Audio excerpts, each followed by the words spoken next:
ਮੈਨੂੰ नहीं लगता गा कोई भी पल ਇਹੋ ਜਿਹਾ ਲੰਘਿਆ ਹੋਵੇ ਪੰਜਾਬੀਆਂ ਦਾ कि कदे भी ਪੰਜਾਬੀਆਂ ने सुख की नींद सौ के देखा होवे। ਜਿਵੇਂ ਪੰਜਾਬ ਦੇ ਵਿੱਚ ਮੋਰਚਿਆਂ ਦੀ ਗੱਲ ਕਰ ਰਹੇ ਆ, ਅੱਜ ਤੁਸੀਂ ਬਿਜਲੀ ਨੂੰ ਲੈ ਕੇ ਇੱਕ ਮੋਰਚਾ ਲਗਾਇਆ ਹੋਇਆ ਪਾਵਰਕੌਮ ਦੇ ਬਾਹਰ। ਕਦੇ ਪਹਿਲਵਾਨ ਜਾ ਕੇ ਦਿੱਲੀ ਦੀ ਧਰਤੀ ਤੇ ਬੈਠ ਜਾਂਦੇ ਨੇ, ਮਰਨ ਵਰਤ ਰੱਖ ਲੈਂਦੇ ਨੇ, ਕਦੇ ਹੋਰ ਅਨੇਕਾਂ ਮੋਰਚੇ ਲੱਗੇ ਨੇ। ਕੀ ਪੰਜਾਬ ਨੂੰ ਅਜਿਹਾ ਪੰਜਾਬ ਹੀ ਚਾਹੀਦਾ ਸੀ, ਰੰਗਲਾ ਪੰਜਾਬ, ਜਾਂ ਕੁਛ ਹੋਰ ਸੀ? ਕਲਾਕਾਰ ਹੋਣਾ ਇੱਕ ਵੱਖਰਾ ਵਿਸ਼ਾ ਹੈ। ਆਪਾਂ ਫਿਲਮਾਂ ਦੇਖਦੇ ਹਾਂ, ਫਿਲਮ ਦੇ ਵਿੱਚ ਸੱਚਾਈ ਤਾਂ 0% ਵੀ ਨਹੀਂ ਹੁੰਦੀ। ਸਾਰਾ ਉਹਦੇ ਵਿੱਚ ਇੱਕ ਮਾਹੌਲ ਬਣਾ ਕੇ ਸਿਰਜ ਕੇ ਡਰਾਮਾ ਬਣਾ ਕੇ ਦਿਖਾਇਆ ਜਾ ਰਿਹਾ, ਪਬਲਿਕ ਨੂੰ ਦਿਖਾਇਆ ਜਾ ਰਿਹਾ। ਲੋਕਾਂ ਨੂੰ ਇਹ ਲੱਗਦਾ ਹੁੰਦਾ ਬਹੁਤ ਸਾਰੇ ਲੋਕ ਨੂੰ ਸੱਚ ਮੰਨਦੇ। 140 करोड़ लोगों को इकट्ठे होके देश को बचाना पड़ेगा।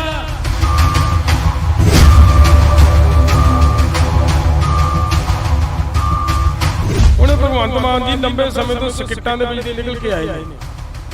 ਉਹੀ ਕਲਾ ਹੈ, ਉਹੀ ਗੁਣ ਨੇ।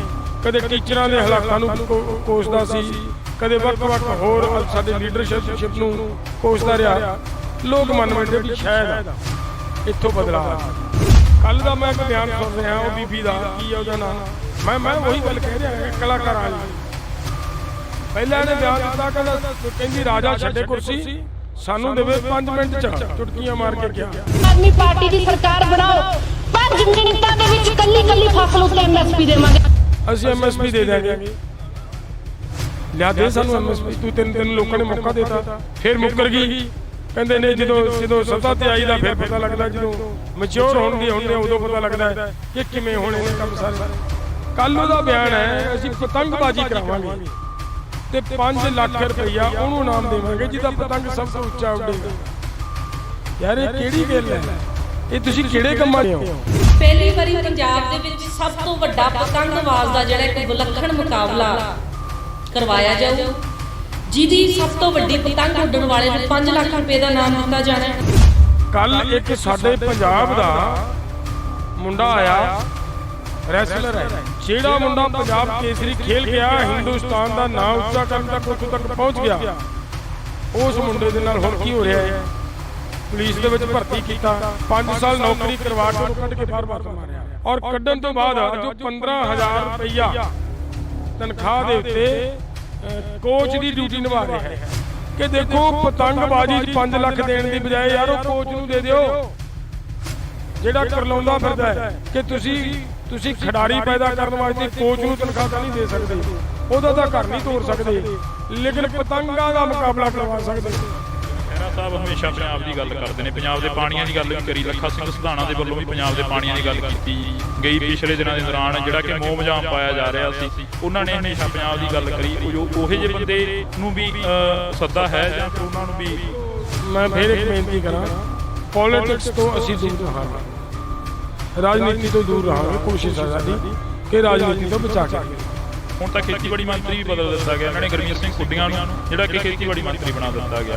ਕੀ ਉਹਨਾਂ ਦੇ ਉੱਪਰ ਵਿਸ਼ਵਾਸ ਉੱਠ ਗਿਆ ਸੀ ਜਾਂ ਕਿਵੇਂ ਗੱਲਬਾਤ ਹੋਈ ਹੈ? ਜਿਹੜੀ ਉਹਨਾਂ ਨਾਲ ਗੱਲਬਾਤ ਹੋਈ ਆ, ਉਹੀ ਗੱਲਾਂ ਬਾਤਾਂ ਹੋਣਗੀਆਂ ਗੁਰਮੀਤ ਸਿੰਘ ਖੁੱਡੀਆਂ ਨਾਲ, ਜਾਂ ਫਿਰ ਕੋਈ ਬਦਲ ਕੇ ਹੋਣਗੀਆਂ? ਸਾਡਾ ਕਿਸੇ ਨਾਲ ਮੀਟਿੰਗ ਕਰਨ ਦਾ ਕੋਈ ਮਤਲਬ ਨਹੀਂ। ਉਹ ਤੁਸੀਂ ਦੇਖੀ ਹੈ ਕਿ ਪ੍ਰੈਸ ਦੇ ਸਾਹਮਣੇ ਇੱਕ ਮੰਗ ਠੋਕ ਕੇ ਵਜਾ ਕੇ ਠੋਕਰ ਕੇ ਮਨਾ ਕੇ ਧੋਰਿਆ ਉਹਦਾ ਖੇਤੀਬਾੜੀ ਮੰਤਰੀ ਨੂੰ ਫਰੀਦਕੋਟ ਆਪਾਂ ਕੁਲਦੀਪ ਧਾਲੀਵਾਲ ਨਾਲ। ਲੇਕਿਨ ਜੇ ਫਿਰ ਵੀ ਇਹ ਮੁੱਕਰ ਰਹੇ ਨੇ ਤਾਂ ਇਹਨੂੰ ਗਏ ਗੁਜਰੇ ਤੇ ਇਹਨੂੰ ਕਰਕਿਆ ਬੰਦਾ ਕੌਣ ਹੋ ਸਕਦਾ? ਪੰਜਾਬ ਨੇ ਜਦੋਂ ਵੀ ਗੱਲ ਕਰਦੇ ਆ ਤਾਂ ਪੰਜਾਬ ਨੇ ਜਨਮ ਲਿਆ, ਤਾਂ ਪੰਜਾਬ ਨੇ ਮੋਰਚਿਆਂ ਦੇ ਵਿੱਚੋਂ ਜਨਮ ਲਿਆ। ਬੇਸ਼ੱਕ ਉਹ 1966 ਦੇ ਵਿੱਚ ਲੱਗਿਆ ਪੰਜਾਬੀ ਸੂਬਾ ਜਿੰਦਾਬਾਦ ਦਾ ਮੋਰਚਾ ਹੋਵੇ, ਬੇਸ਼ੱਕ ਉਸ ਤੋਂ ਬਾਅਦ 1982 ਦੇ ਵਿੱਚ ਲੱਗਿਆ ਪਾਣੀਆਂ ਦਾ ਮੋਰਚਾ ਹੋਵੇ, ਜਾਂ ਅਸੀਂ ਹੋਰ ਅਨੇਕਾਂ ਮੋਰਚਿਆਂ ਦੀ ਗੱਲ ਕਰ ਲਈਏ। ਤਾਜ਼ੀ ਉਦਾਹਰਨ 2020 ਦੇ ਵਿੱਚ ਲੱਗਿਆ ਦਿੱਲੀ ਕਿਸਾਨ ਅੰਦੋਲਨ ਆ। ਤਾਂ ਦਿੱਲੀ ਦੇ ਵਿੱਚੋਂ ਕਿਸਾਨ ਜਿੱਤ ਕੇ ਘਰਾਂ ਨੂੰ ਵਾਪਸ ਪਰਤਦੇ ਨੇ। 3 ਜਿਹੜੇ ਆਰਡੀਨੈਂਸ ਹੁੰਦੇ ਨੇ, ਕਾਨੂੰਨ ਹੁੰਦੇ ਨੇ, ਉਹ ਵਾਪਸ ਲਏ ਜਾਂਦੇ ਨੇ ਸੈਂਟਰ ਸਰਕਾਰ ਦੇ ਵੱਲੋਂ। ਪਰ ਪੰਜਾਬ ਹਮੇਸ਼ਾ ਮੋਰਚਿਆਂ ਦੀ ਧਰਤੀ ਬਣਦਾ ਨਜ਼ਰ ਆ ਰਿਹਾ। ਤਾਂ ਅੱਜ ਅਸੀਂ ਇੱਕ ਅਜਿਹੇ ਮੋਰਚੇ 'ਤੇ ਬੈਠੇ ਹਾਂ ਜਿਸ ਮੋਰਚੇ ਦੀ ਬੇਹੱਦ ਲੋੜ ਵੀ ਸੀ ਪੰਜਾਬ ਨੂੰ। ਤੇ ਪੰਜਾਬ ਦੀ ਧਰਤੀ ਤੋਂ ਉੱਠੇ ਜਗਜੀਤ ਸਿੰਘ ਡੱਲੇਵਾਲ ਸਾਡੇ ਨਾਲ ਮੌਜੂਦ ਨੇ, ਕਿਸਾਨ ਆਗੂ ਨੇ। ਤਾਂ ਪਟਿਆਲੇ ਦੇ ਵਿੱਚ ਮੌਜੂਦ ਹਾਂ, ਤਾਂ ਅਸੀਂ ਗੱਲਬਾਤ ਕਰਾਂਗੇ ਜੀ। ਬਹੁਤ ਬਹੁਤ ਸਵਾਗਤ ਹੈ ਇੰਡੋਜ਼ ਟੀਵੀ। ਸ਼ੁਕਰੀਆ ਜੀ, ਧੰਨਵਾਦ, ਮਿਹਰਬਾਨੀ। ਡੱਲੇਵਾਲ ਸਾਹਿਬ, ਜਿਵੇਂ ਮੈਂ ਸ਼ੁਰੂਆਤ ਦੇ ਵਿੱਚ ਕਿਹਾ ਕਿ ਪੰਜਾਬ ਨੇ ਜਦੋਂ ਜਨਮ ਲਿਆ ਮੋਰਚਿਆਂ ਦੀ ਧਰਤੀ ਦੇ ਵਿੱਚੋਂ ਹੀ ਜਨਮ ਲਿਆ, ਮੋਰਚਿਆਂ ਦੇ ਵਿੱਚੋਂ ਪੰਜਾਬ ਨਿਕਲਿਆ। ਅੱਜ ਫੇਰ ਇੱਕ ਮੋਰਚਾ ਲੱਗਿਆ ਗਾ। ਦੇਖੋ, ਇੱਕ ਕਹਾਵਤ ਹੈ ਕਿ ਕਾਬਲ ਦੇ ਜੰਮਿਆਂ ਨੂੰ ਨਿਤ ਮਹਿਮਾ, ਇਹ ਸੇਮ ਪੰਜਾਬ ਤੇ ਵੀ ਲਾਗੂ ਹੈ। ਪੰਜਾਬ ਨੇ, ਮੈਨੂੰ ਨਹੀਂ ਲੱਗਦਾ ਗਾ ਤੁਹਾਨੂੰ ਕੋਈ ਵੀ ਪਲ ਇਹੋ ਜਿਹਾ ਲੰਘਿਆ ਹੋਵੇ ਪੰਜਾਬੀਆਂ ਦਾ ਕਿ ਕਦੇ ਵੀ ਪੰਜਾਬੀਆਂ ਨੇ ਸੁੱਖ ਦੀ ਨੀਂਦ ਸੌਂ ਕੇ ਦੇਖਿਆ ਹੋਵੇ। ਹਰ ਵਕਤ ਅੰਦੋਲਨ ਦੇ ਰਾਹ 'ਤੇ ਰਹੇ ਨੇ ਲੋਕ। ਮਿਸਲਾਂ ਦਾ ਸਮਾਂ ਦੇਖੋ, ਉਦੋਂ ਪਹਿਲਾਂ ਗੁਰੂ ਸਾਹਿਬਾਨਾਂ ਦਾ ਸਮਾਂ ਦੇਖੋ। ਜੋ ਕੁਝ ਸਾਡੇ ਨਾਲ ਵਾਪਰਦਾ ਰਿਹਾ, ਜੋ ਧੱਕੇਸ਼ਾਹੀ ਦੇ ਖਿਲਾਫ ਆਵਾਜ਼ ਚੁੱਕੀ ਗਈ ਹੈ, ਪੰਜਾਬ ਨਾਲ ਨਹੀਂ ਹੈ ਗੱਲ ਇਹ ਹੈ ਕਿ ਧੱਕੇਸ਼ਾਹੀ ਦੇ ਖਿਲਾਫ, ਬੇਇਨਸਾਫੀ ਦੇ ਖਿਲਾਫ ਆਵਾਜ਼ ਕੌਣ ਚੱਕਦਾ ਹੈ। ਜਿਹੜਾ ਬੇਇਨਸਾਫੀ ਦੇ ਖਿਲਾਫ ਆਵਾਜ਼ ਚੁੱਕੇਗਾ ਉਹਨੂੰ ਅੰਦੋਲਨ ਦੇ ਰਾਹ 'ਤੇ ਤੁਰਨਾ ਹੀ ਪਏਗਾ। ਔਰ ਪੰਜਾਬ ਉਹ ਕਰਦਾ ਰਿਹਾ। ਪੰਜਾਬ ਦੀ ਤਸਵੀਰ ਹੈ ਉਹ ਹਮੇਸ਼ਾ ਬੋਲਣ ਦੀ। ਕਦੇ ਗੁਰੂ ਨਾਨਕ ਪਾਤਸ਼ਾਹ ਨੇ ਕਿਹਾ, ਬਾਬਰ ਨੂੰ ਜਾਬਰ ਕਿਹਾ, ਪਰਵਾਹ ਨਹੀਂ ਕੀਤੀ। ਇਸ ਗੱਲ ਦੀ ਕੋਈ ਚਿੰਤਾ ਨਹੀਂ ਕੀਤੀ ਕਿ ਕਿੱਡਾ ਜ਼ਾਲਮ ਹੈ, ਲੇਕਿਨ ਲਲਕਰ ਕੇ ਕਿਹਾ ਇਹ ਜਾਬਰ ਹੈ। ਉਸ ਤੋਂ ਬਾਅਦ ਪੰਜਵੇਂ ਮਹਾਰਾਜ ਨੇ ਤੱਤੀਆਂ ਤਵੀਆਂ ਤੇ ਬਹਿ ਕੇ ਸ਼ਾਂਤੀਪੂਰਵਕ ਢੰਗ ਦੇ ਨਾਲ ਕੁਰਬਾਨੀ ਦਿੱਤੀ। ਸਾਡੇ ਨੌਵੇਂ ਮਹਾਰਾਜ ਨੇ ਕੁਰਬਾਨੀ ਦਿੱਤੀ। ਇਹ ਪੰਜਾਬ ਦੇ ਲੋਕਾਂ ਦੇ ਖੂਨ ਦੇ ਵਿੱਚ ਉਹ ਅੰਸ਼ ਹੈ, ਉਹ ਸੋਚ ਹੈ। ਉਸ ਤੋਂ ਬਾਅਦ ਉਸ ਸੋਚ ਨੇ ਇੰਨੀ ਤਾਕਤ ਫੜੀ ਕਿ ਜਿਸ ਵੇਲੇ ਹਰੀ ਸਿੰਘ ਨਲੂਏ ਵਰਗਿਆਂ ਦਾ ਟਾਈਮ ਆਇਆ, ਜੱਸਾ ਸਿੰਘ ਆਹਲੂਵਾਲੀਆਂ ਦਾ ਟਾਈਮ ਉਹਨਾਂ ਦਾ ਸਮਾਂ ਆਇਆ, ਜਦੋਂ ਕਿ ਸਿੱਖ ਬਿਖਰੇ ਸੀ, ਵੱਖ-ਵੱਖ ਮਿਸਲਾਂ ਦੇ ਰੂਪ 'ਚ ਵਿਚਰ ਰਹੇ ਸੀ। ਉਸ ਵੇਲੇ ਵੀ ਜਦੋਂ ਹਿੰਦੁਸਤਾਨ ਦੀ ਇੱਜ਼ਤ ਨੂੰ ਹੱਥ ਪਾਇਆ ਨਾ ਕਿਸੇ ਨੇ, ਅਗਲਿਆਂ ਨੇ ਮੁਕਾਬਲਾ ਕੀਤਾ, ਟੱਕਰ ਰਹੀ। ਦਰਾ ਖੈਬਰ ਰੋਕਤਾ ਆ ਕੇ ਉੱਤਰ ਨਹੀਂ ਦੇਣਾ ਹੁਣੇ ਤੋਂ ਥੱਲੇ ਕਿਸੇ ਨੂੰ। ਤੋ ਜੇ ਇਹ ਸਾਡੇ ਮਤਲਬ ਖੂਨ 'ਚ ਹੈ। ਦੇਸ਼ ਦੀ ਆਜ਼ਾਦੀ ਦੀ ਲੜਾਈ ਲੜੀ ਗਈ, ਉਸ ਤੋਂ ਬਾਅਦ 92% ਕੁਰਬਾਨੀਆਂ ਦਿੱਤੀਆਂ ਇਹਨਾਂ ਲੋਕਾਂ ਨੇ। ਇਹ ਕੋਈ ਇਹ ਨਹੀਂ ਹੈ ਕਿ ਇੱਥੇ ਕੋਈ ਅਸੀਂ ਖੁਰਾਕ ਉਹੋ ਜਿਹੀ ਖਾਂਦੇ ਹਾਂ, ਇਹ ਨਹੀਂ ਹੈ। ਸਾਡਾ ਜੀਨ ਹੈ, ਇਹਨਾਂ ਪੰਜਾਬ ਦੇ ਲੋਕਾਂ ਦਾ ਇੱਕ ਜੀਨ ਹੈ ਜਿਹੜਾ ਇਹਨਾਂ ਨੂੰ ਧੱਕੇਸ਼ਾਹੀ ਬਰਦਾਸ਼ਤ ਕਰਨ ਨਹੀਂ ਦਿੰਦਾ। ਉਹਦੇ ਖਿਲਾਫ ਇਹ ਆਵਾਜ਼ ਉੱਠਦੀ ਰਹਿੰਦੀ ਹੈ। ਡੱਲੇਵਾਲ ਸਾਹਿਬ, ਜਿਵੇਂ ਪੰਜਾਬ ਦੇ ਵਿੱਚ ਮੋਰਚਿਆਂ ਦੀ ਗੱਲ ਕਰ ਰਹੇ ਆ, ਅੱਜ ਤੁਸੀਂ ਬਿਜਲੀ ਨੂੰ ਲੈ ਕੇ ਇੱਕ ਮੋਰਚਾ ਲਗਾਇਆ ਹੋਇਆ ਪਾਵਰਕੌਮ ਦੇ ਬਾਹਰ, ਜਿਹੜਾ ਕਿ ਇੱਕ ਮੋਰਚਾ ਚੱਲ ਰਿਹਾ ਹੈਗਾ, ਪਰ ਸਰਕਾਰ ਦੇ ਵੱਲੋਂ ਜਿਹੜਾ ਕਿ ਤਹਈਆ ਕੀਤਾ ਜਾ ਰਿਹਾ ਕਿ ਪੰਜਾਬ ਨੂੰ ਅਸੀਂ ਫੇਰ ਉਹੀ ਪੰਜਾਬ ਬਣਾਵਾਂਗੇ, ਰੰਗਲਾ ਪੰਜਾਬ ਬਣਾਵਾਂਗੇ। ਕੀ ਇਹੋ ਹੀ ਰੰਗਲਾ ਪੰਜਾਬ ਸੀ ਕਿ ਕਦੇ ਜਗਜੀਤ ਸਿੰਘ ਡੱਲੇਵਾਲ ਦੂਜੀ ਵਾਰ ਮਰਨ ਵਰਤ 'ਤੇ ਬਹਿੰਦੇ ਨੇ, ਕਦੇ ਪਹਿਲਵਾਨ ਜਾ ਕੇ ਦਿੱਲੀ ਦੀ ਧਰਤੀ 'ਤੇ ਬੈਠ ਜਾਂਦੇ ਨੇ, ਮਰਨ ਵਰਤ ਰੱਖ ਲੈਂਦੇ ਨੇ, ਕਦੇ ਹੋਰ ਅਨੇਕਾਂ ਮੋਰਚੇ ਲੱਗੇ ਨੇ। ਕੀ ਪੰਜਾਬ ਨੂੰ ਅਜਿਹਾ ਪੰਜਾਬ ਹੀ ਚਾਹੀਦਾ ਸੀ, ਰੰਗਲਾ ਪੰਜਾਬ, ਜਾਂ ਕੁਛ ਹੋਰ ਸੀ? ਦੇਖੋ, ਕਲਾਕਾਰ ਹੋਣਾ ਇੱਕ ਵੱਖਰਾ ਵਿਸ਼ਾ ਹੈ। ਕਲਾ ਦੇ ਮਾਧਿਅਮ ਤੋਂ ਅਸੀਂ ਲੋਕ ਧੋਖਾ ਖਾ ਗਏ। ਅਸੀਂ ਲੋਕ ਸਮਝ ਨਹੀਂ ਸਕੇ ਕਿ ਕਲਾਕਾਰ ਦੀ ਕਲਾ ਦੇ ਵਿੱਚ, ਜਿਵੇਂ ਆਪਾਂ ਫਿਲਮਾਂ ਦੇਖਦੇ ਹਾਂ, ਫਿਲਮ ਦੇ ਵਿੱਚ ਸੱਚਾਈ ਤਾਂ 0% ਵੀ ਨਹੀਂ ਹੁੰਦੀ। ਸਾਰਾ ਉਹਦੇ ਵਿੱਚ ਇੱਕ ਮਾਹੌਲ ਬਣਾ ਕੇ ਸਿਰਜ ਕੇ ਡਰਾਮਾ ਬਣਾ ਕੇ ਦਿਖਾਇਆ ਜਾ ਰਿਹਾ, ਪਬਲਿਕ ਨੂੰ ਦਿਖਾਇਆ ਜਾ ਰਿਹਾ। ਲੋਕਾਂ ਨੂੰ ਐਂ ਲੱਗਦਾ ਹੁੰਦਾ, ਬਹੁਤ ਸਾਰੇ ਲੋਕ ਉਹਨੂੰ ਸੱਚ ਮੰਨ ਬੈਠਦੇ ਆ। ਹੁਣ ਇਹ ਭਗਵੰਤ ਮਾਨ ਜੀ ਲੰਬੇ ਸਮੇਂ ਤੋਂ ਸਕਿੱਟਾਂ ਦੇ ਵਿੱਚ ਦੀ ਨਿਕਲ ਕੇ ਆਏ ਨੇ। ਉਹੀ ਕਲਾ ਹੈ, ਉਹੀ ਗੁਣ ਨੇ, ਔਰ ਉਹਨਾਂ ਗੁਣਾਂ ਨੂੰ ਲੋਕ ਇਹ ਮੰਨ ਬੈਠੇ। ਜਿਵੇਂ ਅਸੀਂ ਕਈ ਵਾਰੀ ਫਿਲਮੀ ਸੀਨ ਨੂੰ ਇਹ ਮੰਨ ਕੇ, ਬਹੁਤ ਸਾਰੇ ਲੋਕਾਂ ਦੇ ਅੱਖਾਂ ਦੇ ਵਿੱਚ ਅੱਥਰੂ ਆ ਜਾਂਦੇ ਆ ਫਿਲਮੀ ਸੀਨ ਜਦੋਂ ਐਡਾ ਕੋਈ ਸੀਰੀਅਸ ਆ ਜਾਂਦਾ ਹੈ। ਔਰ ਇਹ ਜਿਸ ਤਰੀਕੇ ਦੇ ਨਾਲ ਉੱਥੇ ਹੁੰਦਾ ਹੈ, ਉਹੀ ਜਦੋਂ ਭਗਵੰਤ ਮਾਨ ਬੋਲਦਾ ਸੀ ਕਿ ਮਤਲਬ ਵੱਖ-ਵੱਖ ਸਕਿੱਟਾਂ ਦੇ ਰਾਹੀਂ ਕਦੇ ਪੁਲਿਸ ਨੂੰ ਕੋਸਦਾ ਸੀ, ਕਦੇ ਟੀਚਰਾਂ ਦੇ ਹਾਲਾਤਾਂ ਨੂੰ ਕੋਸਦਾ ਸੀ, ਕਦੇ ਵੱਖ-ਵੱਖ ਹੋਰ ਸਾਡੇ ਲੀਡਰਸ਼ਿਪ ਨੂੰ ਕੋਸਦਾ ਰਿਹਾ। ਲੋਕ ਮੰਨ ਬੈਠੇ ਵੀ ਸ਼ਾਇਦ ਇੱਥੋਂ ਬਦਲਾਅ ਆ ਜੇ। ਲੇਕਿਨ ਬਦਲਾਅ ਤਾਂ ਤੁਸੀਂ ਇਹ ਦੇਖ ਰਹੇ ਹੋ, ਬਦਲਾਅ ਇਹ ਜਿਹਾ ਆਇਆ ਕਿ ਉਹ ਆਪਦੀ ਕਲਾ ਦਾ ਮਾਹਰ ਹੋਣ ਕਰਕੇ ਉਹਨੂੰ ਇੱਕ ਗੁਣ ਆ ਗਿਆ ਉਹਦੇ 'ਚ ਕਿ ਜਦੋਂ ਲੋਕਾਂ ਨਾਲ ਗੱਲ ਕਰਨੀ ਆ, ਪ੍ਰੈਸ ਦੇ ਸਾਹਮਣੇ ਹਮੇਸ਼ਾ ਇਹ ਕਹੋ ਕਿ ਜੀ ਮੰਗਾਂ ਸਾਰੀਆਂ ਮੰਨ ਲਈਆਂ। ਜਦੋਂ ਸਾਰੀਆਂ ਮੰਗਾਂ ਮੰਨ ਲਈਆਂ ਦੀ ਗੱਲ ਆ ਜਾਂਦੀ ਹੈ ਪ੍ਰੈਸ ਦੇ ਸਾਹਮਣੇ, ਔਰ ਲੋਕਾਂ ਦੇ ਵਿੱਚ ਉਹ ਗੱਲ ਫਲੈਸ਼ ਆਊਟ ਹੁੰਦੀ ਹੈ, ਉਹਦੇ ਨਾਲ ਇੱਕ ਸੁਨੇਹਾ ਜਾਂਦਾ ਹੈ ਕਿ ਜੀ ਬਹੁਤ ਅੱਛਾ ਮੁੱਖ ਮੰਤਰੀ ਹੈ, ਲੋਕਾਂ ਨੂੰ ਆਉਣ ਨਹੀਂ ਦਿੱਤਾਗਾ, ਉਹਨਾਂ ਆਉਂਦਿਆਂ ਸਾਰੀ ਮੰਗਾਂ ਮੰਨ ਲਈਆਂ। ਪਰ ਗਰਾਊਂਡ ਰਿਐਲਿਟੀ ਆ ਹੈ ਕਿ ਆਹ ਮੰਗਾਂ ਨੇ ਜਿਹੜੀਆਂ ਇਹ ਮੰਨੀਆਂ ਹੋਈਆਂ ਨੇ ਸਾਰੀਆਂ ਉਹਨਾਂ ਮੀਟਿੰਗਾਂ ਦੇ ਵਿੱਚ ਜਿਹੜੀਆਂ ਪ੍ਰੈਸ ਦੇ ਵਿੱਚ ਬੋਲੇ ਨੇ, ਔਰ ਲਾਗੂ ਕੋਈ ਨਹੀਂ ਕੀਤੀ। ਉਸ ਤੋਂ ਬਾਅਦ ਸਾਡੇ ਧਰਨਾ ਦਿੱਤੇ ਗਏ, ਹੋਰ ਵੀ ਧਰਨੇ ਦਿੱਤੇ ਗਏ। 24 ਨੂੰ ਸਾਡੇ 24 ਨਵੰਬਰ ਨੂੰ ਫਰੀਦਕੋਟ ਗਏ ਸਾਡੇ ਕੋਲੇ ਖੇਤੀਬਾੜੀ ਮੰਤਰੀ, ਪ੍ਰੈਸ ਦੇ ਸਾਹਮਣੇ ਕੱਲੀ ਕੱਲੀ ਗੱਲ ਫੇਰ ਮੰਨ ਕੇ ਆਏ ਨੇ ਵੀ ਅਸੀਂ ਕਰਾਂਗੇ, ਅਸੀਂ ਠੀਕ ਆ। ਇੰਨੀ ਤਰੀਕ ਨੂੰ ਡੈਡਲਾਈਨ 31 ਮਾਰਚ ਦਿੱਤੀ, ਲੇਕਿਨ ਉਹ ਵੀ ਨਹੀਂ ਫੇਰ ਨਹੀਂ ਲਾਗੂ ਕੀਤੀਆਂ। ਤਾਂ ਇਹਦਾ ਮਤਲਬ ਕੀ ਨਿਕਲਦਾ ਹੈ? ਇੱਥੇ ਅੱਜ ਕੱਲ੍ਹ ਸਾਡੇ ਕੋਲੇ ਕੁਝ ਖਿਡਾਰੀ ਆਏ, ਸੌਰੀ ਉਹ ਨਹੀਂ ਉਹ ਆਏ ਸੀਗੇ ਵੇਰਕਾ ਵਾਲੇ, ਉਹਨਾਂ ਮੁੰਡਿਆਂ ਨੇ ਗੱਲ ਕੀਤੀ, ਬੜਾ ਦੁੱਖ ਹੋਇਆ ਉਹਨਾਂ ਦੀ ਗੱਲ ਸੁਣ ਕੇ। ਯਾਰ ਕਮਾਲ ਦੀ ਗੱਲ ਹੈ, ਸਰਕਾਰਾਂ ਕੋਈ ਐਂ ਕਰਦੀਆਂ। ਉਹ ਕਹਿੰਦੇ ਸਾਨੂੰ 9 ਵਾਰੀ ਟਾਈਮ ਦੇਤਾ ਭਗਵੰਤ ਮਾਨ ਨੇ ਵੀ ਆ ਜਾਓ ਮੀਟਿੰਗ ਕਰਦੇ ਆ, ਲੇਕਿਨ ਸਾਡੀ ਬਦਕਿਸਮਤੀ ਕਹਿੰਦਾ ਸਾਡੇ ਨਾਲ ਮੀਟਿੰਗ ਹੀ ਨਹੀਂ ਕਰਦਾ ਮੁੱਖ ਮੰਤਰੀ, ਸੱਦ ਲੈਂਦਾ ਫਿਰ ਮੋੜ ਦਿੰਦਾ ਉਵੇਂ ਬਰੰਗ ਸਾਨੂੰ। ਇਹ ਸਰਕਾਰ ਹੈ? ਇਹ ਜਿਹੜੀ ਲੋਕਾਂ ਨੂੰ ਇਹ ਰੋਜ਼ ਕਹਿੰਦਾ ਹੈ ਕਿ ਮੈਂ ਤਾਂ ਕਹਿਣਾ ਵੀ ਤੁਹਾਡੀ ਸਰਕਾਰ ਸੱਥਾਂ 'ਚੋਂ ਚੱਲੂ, ਤੁਹਾਡੇ ਵਿੱਚ ਬਹਿ ਕੇ ਚਲਾਵਾਂਗੇ। ਆਹ ਸੱਥਾਂ 'ਚ ਚੱਲ ਰਹੀ ਹੈ ਸਰਕਾਰ। ਹੋਰ ਅਗਲੀ ਗੱਲ ਤੁਸੀਂ ਨੋਟ ਕਰਿਓ, ਕੱਲ੍ਹ ਦਾ ਮੈਂ ਇੱਕ ਬਿਆਨ ਸੁਣ ਰਿਹਾ, ਉਹ ਬੀਬੀ ਦਾ ਕੀ ਹੈ ਉਹਦਾ ਨਾਂ, ਮੈਂ ਉਹੀ ਗੱਲ ਕਹਿ ਰਿਹਾ, ਕਲਾਕਾਰਾਂ ਵਾਲੀ ਗੱਲ ਹੈ। ਪਹਿਲਾਂ ਇਹਨੇ ਬਿਆਨ ਦਿੱਤਾ, ਕਹਿੰਦੀ ਰਾਜਾ ਛੱਡੇ ਕੁਰਸੀ, ਸਾਨੂੰ ਦੇਵੇ 5 ਮਿੰਟ 'ਚ, ਚੁਟਕੀਆਂ ਮਾਰ ਕੇ ਕਿਹਾ ਅਸੀਂ MSP ਦੇ ਦਿਆਂਗੇ। ਲਿਆ ਦੇ ਸਾਨੂੰ MSP, ਤੈਨੂੰ ਲੋਕਾਂ ਨੇ ਮੌਕਾ ਦੇਤਾ। ਫਿਰ ਮੁੱਕਰ ਗਈ, ਕਹਿੰਦੇ ਨੇ ਜਦੋਂ ਸੱਤਾ 'ਤੇ ਆਈ ਦਾ ਫਿਰ ਪਤਾ ਲੱਗਦਾ, ਜਦੋਂ ਮੈਚਿਓਰ ਹੁੰਦੇ ਉਦੋਂ ਪਤਾ ਲੱਗਦਾ ਕਿ ਕਿਵੇਂ ਹੋਣੇ ਨੇ ਕੰਮ ਸਾਰੇ। ਕੱਲ੍ਹ ਉਹਦਾ ਬਿਆਨ ਹੈ ਅਸੀਂ ਪਤੰਗਬਾਜ਼ੀ ਕਰਾਵਾਂਗੇ ਤੇ 5 ਲੱਖ ਰੁਪਈਆ ਉਹਨੂੰ ਇਨਾਮ ਦੇਵਾਂਗੇ ਜਿਹਦਾ ਪਤੰਗ ਸਭ ਤੋਂ ਉੱਚਾ ਉੱਡੇਗਾ। ਯਾਰ ਇਹ ਕਿਹੜੀ ਗੱਲ ਹੈ? ਇਹ ਤੁਸੀਂ ਕਿਹੜੇ ਕੰਮਾਂ 'ਚ ਪੈ ਗਏ ਹੋ ਕਿ ਪਤੰਗ ਉੱਚਾ ਉਡਾਉਣ? ਇਹ ਕਿੱਡੀ ਕੁ ਤਾਕਤ ਦਾ ਤੁਸੀਂ ਪ੍ਰਦਰਸ਼ਨ ਕਰਾ ਰਹੇ ਹੋ? ਇੱਥੇ ਮੇਰੇ ਕੋਲੇ ਕੱਲ ਇੱਕ ਸਾਡੇ ਪੰਜਾਬ ਦਾ ਮੁੰਡਾ ਆਇਆ, ਰੈਸਲਰ ਹੈ, ਉਹ ਪੰਜਾਬ ਕੇਸਰੀ ਖੇਡ ਲਿਆ। ਜਿਹੜਾ ਮੁੰਡਾ ਪੰਜਾਬ ਕੇਸਰੀ ਖੇਲ ਗਿਆ, ਹਿੰਦੁਸਤਾਨ ਦਾ ਨਾਂ ਉੱਚਾ ਕਰਨ ਤੱਕ ਉੱਥੋਂ ਤੱਕ ਪਹੁੰਚ ਗਿਆ, ਉਸ ਮੁੰਡੇ ਦੇ ਨਾਲ ਹੁਣ ਕੀ ਹੋ ਰਿਹਾ ਹੈ? ਪੁਲਿਸ ਦੇ ਵਿੱਚ ਭਰਤੀ ਕੀਤਾ। ਭਰਤੀ ਤਾਂ ਤੁਸੀਂ ਕੀਤਾ ਹੈ ਨਾ, ਆਪਣੇ ਆਪ ਤਾਂ ਕਿਸੇ ਪਾਸੋਂ ਆ ਨਹੀਂ ਗਿਆ। ਉਹ 5 ਸਾਲ ਨੌਕਰੀ ਕਰਵਾ ਕੇ ਉਹਨੂੰ ਕੱਢ ਕੇ ਬਾਹਰ ਹੱਥ ਮਾਰਿਆ, ਔਰ ਕੱਢਣ ਤੋਂ ਬਾਅਦ ਅੱਜ ਉਹ 15,000 ਰੁਪਈਆ ਤਨਖਾਹ ਦੇ ਉੱਤੇ ਕੋਚ ਦੀ ਡਿਊਟੀ ਨਿਭਾ ਰਿਹਾ ਹੈ। ਤੁਸੀਂ ਮੈਨੂੰ ਐਂ ਦੱਸਿਓ 15,000 ਨਾਲ ਉਹ ਉਹਦੇ ਬੱਚੇ ਪਾਲ ਲੂਗਾ?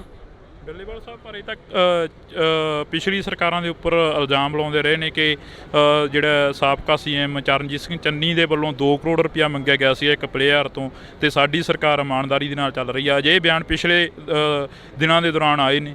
ਦੇਖੋ ਮੈਨੂੰ ਹਜੇ ਉਹਦੀ ਸੱਚਾਈ ਨਹੀਂ ਪਤਾ। ਫੇਸਬੁੱਕ ਦੇ ਉੱਤੇ ਕੱਲ੍ਹ ਇੱਕ ਬਹੁਤ ਗੱਲ ਵਾਇਰਲ ਹੋ ਰਹੀ ਹੈ। ਇਹ ਕਿਸੇ ਤੇ ਉਂਗਲ ਚੱਕਣੀ ਬੜੀ ਸੌਖੀ ਹੁੰਦੀ ਹੈ, ਪਤਾ ਲੱਗਦਾ ਜਦੋਂ ਉਸ ਘੇਰੇ 'ਚ ਆ ਪਾਈਦਾ ਹੈ। ਭਗਵੰਤ ਮਾਨ ਦੀ ਇਹ ਗੱਲ ਰਿਪੋਰਟ ਮੈਂ ਸੁਣ ਕੇ ਹੈਰਾਨ ਹੈ ਕਿ ਯਾਰ ਭਗਵੰਤ ਮਾਨ ਵੀ ਇਹ ਕਰ ਸਕਦਾ ਹੈ। ਜਿਹੜਾ ਕਹਿੰਦਾ ਸੀਗਾ ਮੈਂ ਪੈਸੇ ਦਾ ਮਤਲਬ ਜਵਾਬ ਦੇ ਆ, ਉਸ ਬੰਦੇ ਦੀ ਰਿਪੋਰਟ ਇਹ ਆ ਗਈ ਕਿ 31-32 ਲੱਖ ਰੁਪਏ ਦਾ ਉਹ ਬੰਦਾ ਚਾਹ ਪੀ ਗਏ ਇਹਨਾਂ ਦੇ ਦਫ਼ਤਰ 'ਚ। ਯਾਰ ਹੈਰਾਨ ਹੈ ਕਿ ਇੱਕ ਮਹੀਨੇ 'ਚ 2-2 ਲੱਖ ਦੀ 2.5 ਲੱਖ ਦੀ ਚਾਹ ਪੀਤੀ ਗਈ ਹੈ। ਤੇ ਦੂਜਿਆਂ ਨੂੰ ਕਹਿਣਾ ਬੜਾ ਸੌਖਾ ਹੁੰਦਾ ਹੈ ਕਿ ਉਹਨੇ ਐਂ ਕਰਤਾ, ਉਹਨੇ ਐਂ ਕਰਤਾ।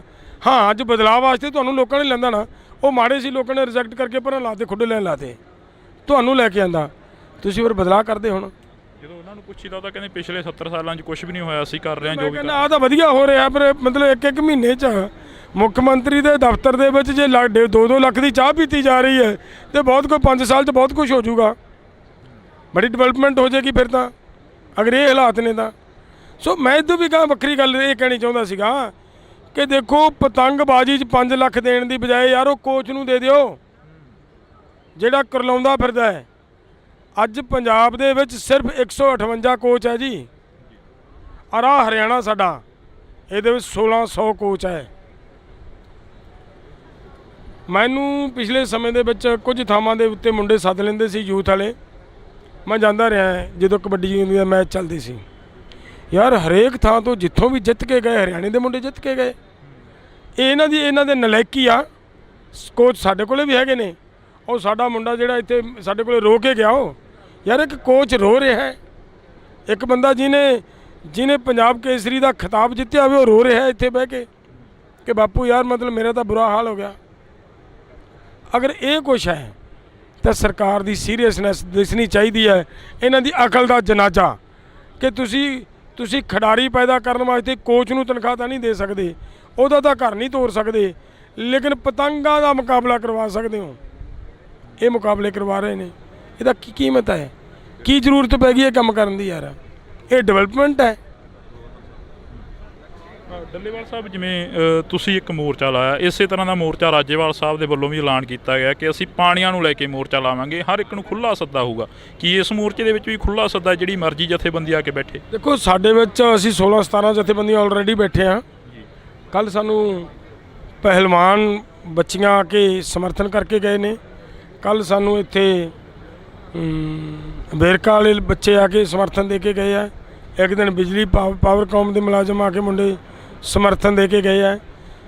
ਫਿਰ ਸਾਡੇ ਨਾਲ ਟੋਲ ਪਲਾਜ਼ੇ ਵਾਲੇ ਮੁੰਡੇ ਸਮਰਥਨ ਦੇ ਕੇ ਗਏ ਆ।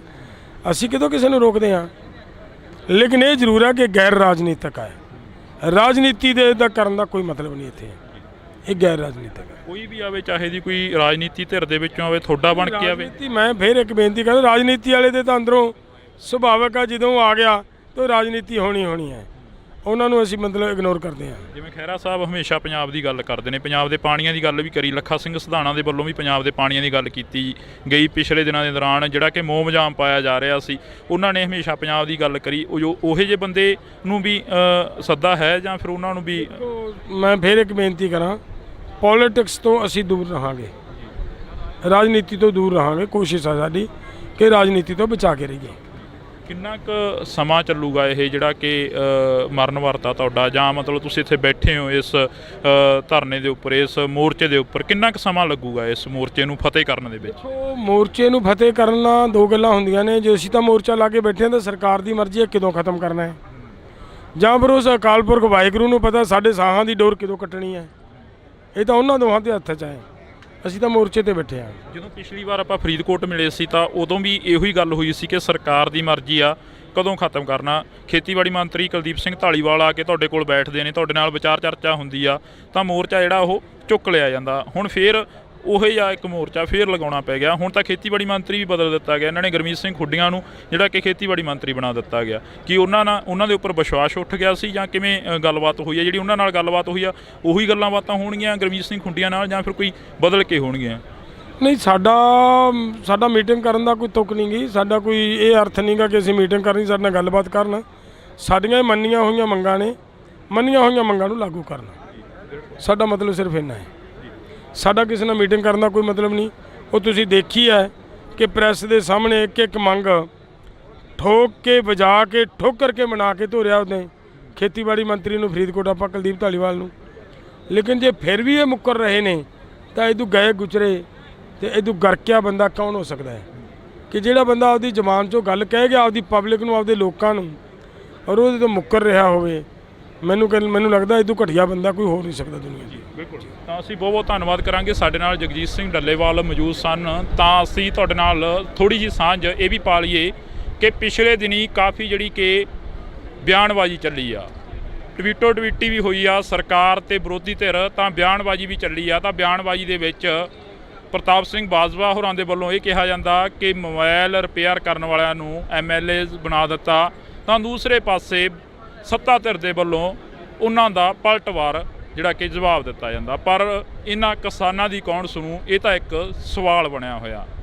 ਜਿਸ ਸਰਕਾਰ ਨੇ ਇਹ ਕਿਹਾ ਹੋਵੇ ਕਿ ਸੱਥਾਂ ਦੇ ਵਿੱਚੋਂ ਸਰਕਾਰ ਚੱਲੂ, ਖੁੰਡਾਂ ਦੇ ਉੱਤੋਂ ਸਰਕਾਰ ਚੱਲੂ, ਤਾਂ ਉਹੀ ਖੁੰਡਾਂ ਵਾਲੇ ਤੇ ਉਹੀ ਸੱਥਾਂ ਵਾਲੇ ਅੱਜ ਪਟਿਆਲੇ ਦੀ ਧਰਤੀ ਤੇ ਬੈਠੇ ਨੇ। ਤਾਂ ਪਿੱਛੇ ਵੱਡਾ ਪੋਸਟਰ ਆ, ਜਿਹੜੇ ਪੋਸਟਰ ਦੇ ਉੱਪਰ ਲੰਬੀਆਂ ਮੰਗਾਂ ਲਿਖੀਆਂ ਹੋਈਆਂ ਨੇ ਤੇ ਉਹ ਮੰਗਾਂ ਮੰਨੀਆਂ ਗਈਆਂ ਨੇ, ਤੇ ਲਾਗੂ ਕੌਣ ਕਰੂ, ਇਹ ਤਾਂ ਸਵਾਲ ਬਣਿਆ ਰਹੂਗਾ। ਦੇਖਦੇ ਹਾਂ ਕਦੋਂ ਤੱਕ ਇਹ ਆਵਾਜ਼ ਆ ਜਿਹੜੀ ਭਗਵੰਤ ਮਾਨ ਮੁੱਖ ਮੰਤਰੀ ਦੇ ਕੰਨਾਂ ਤੱਕ ਪਹੁੰਚਦੀ ਆ, ਤੇ ਕਦੋਂ ਇਹਨਾਂ ਦੀਆਂ ਮੰਗਾਂ ਨੇ ਜਿਹੜੀਆਂ ਉਹ ਲਾਗੂ ਹੁੰਦੀਆਂ ਨੇ। ਮਸਲਾ ਪੂਰੇ ਪੰਜਾਬ ਦਾ। ਤਾਂ ਤੁਸੀਂ ਜੁੜੇ ਰਹਿਣਾ ਇੰਡੋਜ਼ TV ਦੇ ਨਾਲ। ਮੇਰੇ ਸਹਿਯੋਗੀ ਸਾਥੀ ਸੁਖੀ ਦੇ ਨਾਲ ਮੈਨੂੰ ਹਰਜਿੰਦਰ ਸਿੰਘ ਢਿੱਲੋਂ ਨੂੰ ਦਿਓ ਜੀ ਇਜਾਜ਼ਤ। ਧੰਨਵਾਦ। ਪੰਜਾਬ ਨੇ ਮੈਨੂੰ ਨਹੀਂ ਲੱਗਦਾਗਾ ਤੁਹਾਨੂੰ ਕੋਈ ਵੀ ਪਲ ਇਹੋ ਜਿਹਾ ਲੰਘਿਆ ਹੋਵੇ ਪੰਜਾਬੀਆਂ ਦਾ ਕਿ ਕਦੇ ਵੀ ਪੰਜਾਬੀਆਂ ਨੇ ਸੁੱਖ ਦੀ ਨੀਂਦ ਸੌਂ ਕੇ ਦੇਖਿਆ ਹੋਵੇ। ਜਿਵੇਂ ਪੰਜਾਬ ਦੇ ਵਿੱਚ ਮੋਰਚਿਆਂ ਦੀ ਗੱਲ ਕਰ ਰਹੇ ਆ, ਅੱਜ ਤੁਸੀਂ ਬਿਜਲੀ ਨੂੰ ਲੈ ਕੇ ਇੱਕ ਮੋਰਚਾ ਲਗਾਇਆ ਹੋਇਆ ਪਾਵਰਕਾਮ ਦੇ ਬਾਹਰ। ਕਦੇ ਪਹਿਲਵਾਨ ਜਾ ਕੇ ਦਿੱਲੀ ਦੀ ਧਰਤੀ ਤੇ ਬੈਠ ਜਾਂਦੇ ਨੇ, ਮਰਨ ਵਰਤ ਰੱਖ ਲੈਂਦੇ ਨੇ, ਕਦੇ ਹੋਰ ਅਨੇਕਾਂ ਮੋਰਚੇ ਲੱਗੇ ਨੇ। ਕੀ ਪੰਜਾਬ ਨੂੰ ਅਜਿਹਾ ਪੰਜਾਬ ਹੀ ਚਾਹੀਦਾ ਸੀ, ਰੰਗਲਾ ਪੰਜਾਬ, ਜਾਂ ਕੁਝ ਹੋਰ ਸੀ? ਕਲਾਕਾਰ ਹੋਣਾ ਇੱਕ ਵੱਖਰਾ ਵਿਸ਼ਾ ਹੈ। ਆਪਾਂ ਫਿਲਮਾਂ ਦੇਖਦੇ ਹਾਂ, ਫਿਲਮ ਦੇ ਵਿੱਚ ਸੱਚਾਈ ਤਾਂ 0% ਵੀ ਨਹੀਂ ਹੁੰਦੀ। ਸਾਰਾ ਉਹਦੇ ਵਿੱਚ ਇੱਕ ਮਾਹੌਲ ਬਣਾ ਕੇ ਸਿਰਜ ਕੇ ਡਰਾਮਾ ਬਣਾ ਕੇ ਦਿਖਾਇਆ ਜਾ ਰਿਹਾ, ਪਬਲਿਕ ਨੂੰ ਦਿਖਾਇਆ ਜਾ ਰਿਹਾ। ਲੋਕਾਂ ਨੂੰ ਇਹ ਲੱਗਦਾ ਹੁੰਦਾ, ਬਹੁਤ ਸਾਰੇ ਲੋਕ ਨੂੰ ਸੱਚ ਮੰਨਦੇ। 140 करोड़ लोगों को इकट्ठे होके देश को बचाना पड़ेगा।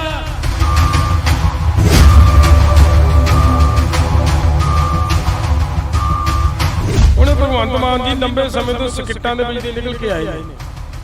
ਉਹੀ ਕਲਾ ਹੈ, ਉਹੀ ਗੁਣ ਨੇ।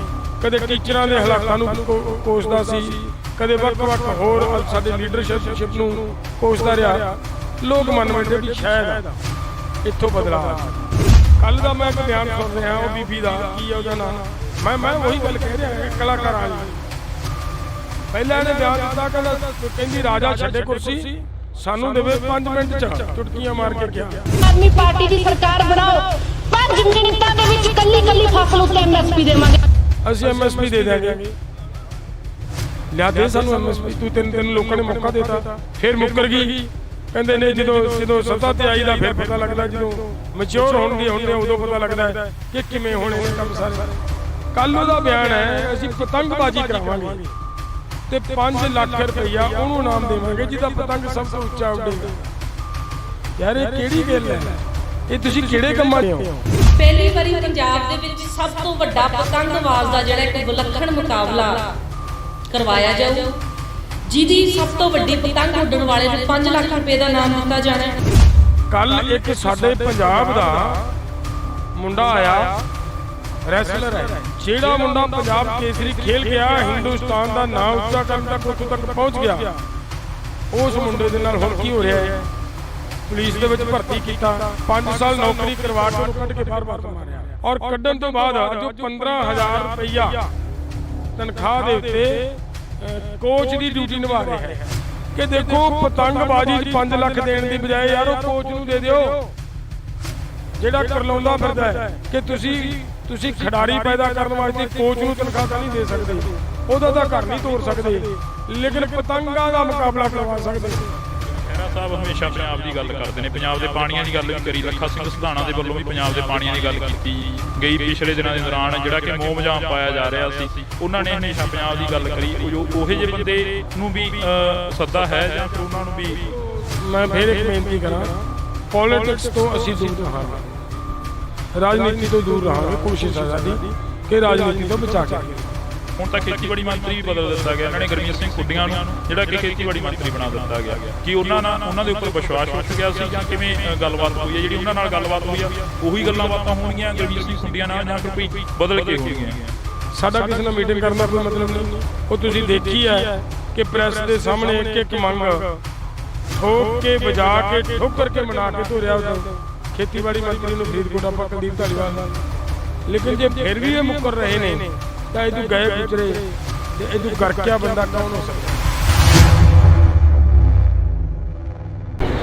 ਪੰਜਾਬ ਨੇ ਜਦੋਂ ਵੀ ਗੱਲ ਕਰਦੇ ਆ ਤਾਂ ਪੰਜਾਬ ਨੇ ਜਨਮ ਲਿਆ, ਤਾਂ ਪੰਜਾਬ ਨੇ ਮੋਰਚਿਆਂ ਦੇ ਵਿੱਚੋਂ ਜਨਮ ਲਿਆ। ਬੇਸ਼ੱਕ ਉਹ 1966 ਦੇ ਵਿੱਚ ਲੱਗਿਆ ਪੰਜਾਬੀ ਸੂਬਾ ਜਿੰਦਾਬਾਦ ਦਾ ਮੋਰਚਾ ਹੋਵੇ, ਬੇਸ਼ੱਕ ਉਸ ਤੋਂ ਬਾਅਦ 1982 ਦੇ ਵਿੱਚ ਲੱਗਿਆ ਪਾਣੀਆਂ ਦਾ ਮੋਰਚਾ ਹੋਵੇ, ਜਾਂ ਅਸੀਂ ਹੋਰ ਅਨੇਕਾਂ ਮੋਰਚਿਆਂ ਦੀ ਗੱਲ ਕਰ ਲਈਏ। ਤਾਜ਼ੀ ਉਦਾਹਰਨ 2020 ਦੇ ਵਿੱਚ ਲੱਗਿਆ ਦਿੱਲੀ ਕਿਸਾਨ ਅੰਦੋਲਨ ਆ। ਤਾਂ ਦਿੱਲੀ ਦੇ ਵਿੱਚੋਂ ਕਿਸਾਨ ਜਿੱਤ ਕੇ ਘਰਾਂ ਨੂੰ ਵਾਪਸ ਪਰਤਦੇ ਨੇ। 3 ਜਿਹੜੇ ਆਰਡੀਨੈਂਸ ਹੁੰਦੇ ਨੇ, ਕਾਨੂੰਨ ਹੁੰਦੇ ਨੇ, ਉਹ ਵਾਪਸ ਲਏ ਜਾਂਦੇ ਨੇ ਸੈਂਟਰ ਸਰਕਾਰ ਦੇ ਵੱਲੋਂ। ਪਰ ਪੰਜਾਬ ਹਮੇਸ਼ਾ ਮੋਰਚਿਆਂ ਦੀ ਧਰਤੀ ਬਣਦਾ ਨਜ਼ਰ ਆ ਰਿਹਾ। ਤਾਂ ਅੱਜ ਅਸੀਂ ਇੱਕ ਅਜਿਹੇ ਮੋਰਚੇ ਤੇ ਬੈਠੇ ਹਾਂ ਜਿਸ ਮੋਰਚੇ ਦੀ ਬੇਹੱਦ ਲੋੜ ਵੀ ਸੀ ਪੰਜਾਬ ਨੂੰ, ਤੇ ਪੰਜਾਬ ਦੀ ਧਰਤੀ ਤੋਂ ਉੱਠੇ ਜਗਜੀਤ ਸਿੰਘ ਡੱਲੇਵਾਲ ਸਾਡੇ ਨਾਲ ਮੌਜੂਦ ਨੇ, ਕਿਸਾਨ ਆਗੂ ਨੇ। ਤਾਂ ਪਟਿਆਲੇ ਦੇ ਵਿੱਚ ਮੌਜੂਦ ਹਾਂ, ਤਾਂ ਅਸੀਂ ਗੱਲਬਾਤ ਕਰਾਂਗੇ ਜੀ। ਬਹੁਤ ਬਹੁਤ ਸਵਾਗਤ ਹੈ ਇੰਡੋਜ਼ ਟੀਵੀ। ਸ਼ੁਕਰੀਆ ਜੀ, ਧੰਨਵਾਦ, ਮਿਹਰਬਾਨੀ। ਡੱਲੇਵਾਲ ਸਾਹਿਬ, ਜਿਵੇਂ ਮੈਂ ਸ਼ੁਰੂਆਤ ਦੇ ਵਿੱਚ ਕਿਹਾ ਕਿ ਪੰਜਾਬ ਨੇ ਜਦੋਂ ਜਨਮ ਲਿਆ ਮੋਰਚਿਆਂ ਦੀ ਧਰਤੀ ਦੇ ਵਿੱਚੋਂ ਹੀ ਜਨਮ ਲਿਆ, ਮੋਰਚਿਆਂ ਦੇ ਵਿੱਚੋਂ ਪੰਜਾਬ ਨਿਕਲਿਆ। ਅੱਜ ਫੇਰ ਇੱਕ ਮੋਰਚਾ ਲੱਗਿਆ ਹੈਗਾ। ਦੇਖੋ, ਇੱਕ ਕਹਾਵਤ ਹੈ ਕਿ ਕਾਬਲ ਦੇ ਜੰਮਿਆਂ ਨੂੰ ਨਿਤ ਮਹਿਮਾ, ਇਹ ਸੇਮ ਪੰਜਾਬ ਤੇ ਵੀ ਲਾਗੂ ਹੈ। ਪੰਜਾਬ ਨੇ, ਮੈਨੂੰ ਨਹੀਂ ਲੱਗਦਾਗਾ ਤੁਹਾਨੂੰ ਕੋਈ ਵੀ ਪਲ ਇਹੋ ਜਿਹਾ ਲੰਘਿਆ ਹੋਵੇ ਪੰਜਾਬੀਆਂ ਦਾ ਕਿ ਕਦੇ ਵੀ ਪੰਜਾਬੀਆਂ ਨੇ ਸੁੱਖ ਦੀ ਨੀਂਦ ਸੌਂ ਕੇ ਦੇਖਿਆ ਹੋਵੇ। ਹਰ ਵਕਤ ਅੰਦੋਲਨ ਦੇ ਰਾਹ ਤੇ ਰਹੇ ਨੇ ਲੋਕ। ਮਿਸਲਾਂ ਦਾ ਸਮਾਂ ਦੇਖੋ, ਉਦੋਂ ਪਹਿਲਾਂ ਗੁਰੂ ਸਾਹਿਬਾਨਾਂ ਦਾ ਸਮਾਂ ਦੇਖੋ। ਜੋ ਕੁਝ ਸਾਡੇ ਨਾਲ ਵਾਪਰਦਾ ਰਿਹਾ, ਜੋ ਧੱਕੇਸ਼ਾਹੀ ਦੇ ਖਿਲਾਫ ਆਵਾਜ਼ ਚੁੱਕੀ ਗਈ ਹੈ, ਪੰਜਾਬ ਨਾਲ ਨਹੀਂ ਹੈ ਗੱਲ ਇਹ ਹੈ ਕਿ ਧੱਕੇਸ਼ਾਹੀ ਦੇ ਖਿਲਾਫ, ਬੇਇਨਸਾਫੀ ਦੇ ਖਿਲਾਫ ਆਵਾਜ਼ ਕੌਣ ਚੱਕਦਾ ਹੈ। ਜਿਹੜਾ ਬੇਇਨਸਾਫੀ ਦੇ ਖਿਲਾਫ ਆਵਾਜ਼ ਚੁੱਕੇਗਾ ਉਹਨੂੰ ਅੰਦੋਲਨ ਦੇ ਰਾਹ ਤੇ ਤੁਰਨਾ ਹੀ ਪਏਗਾ।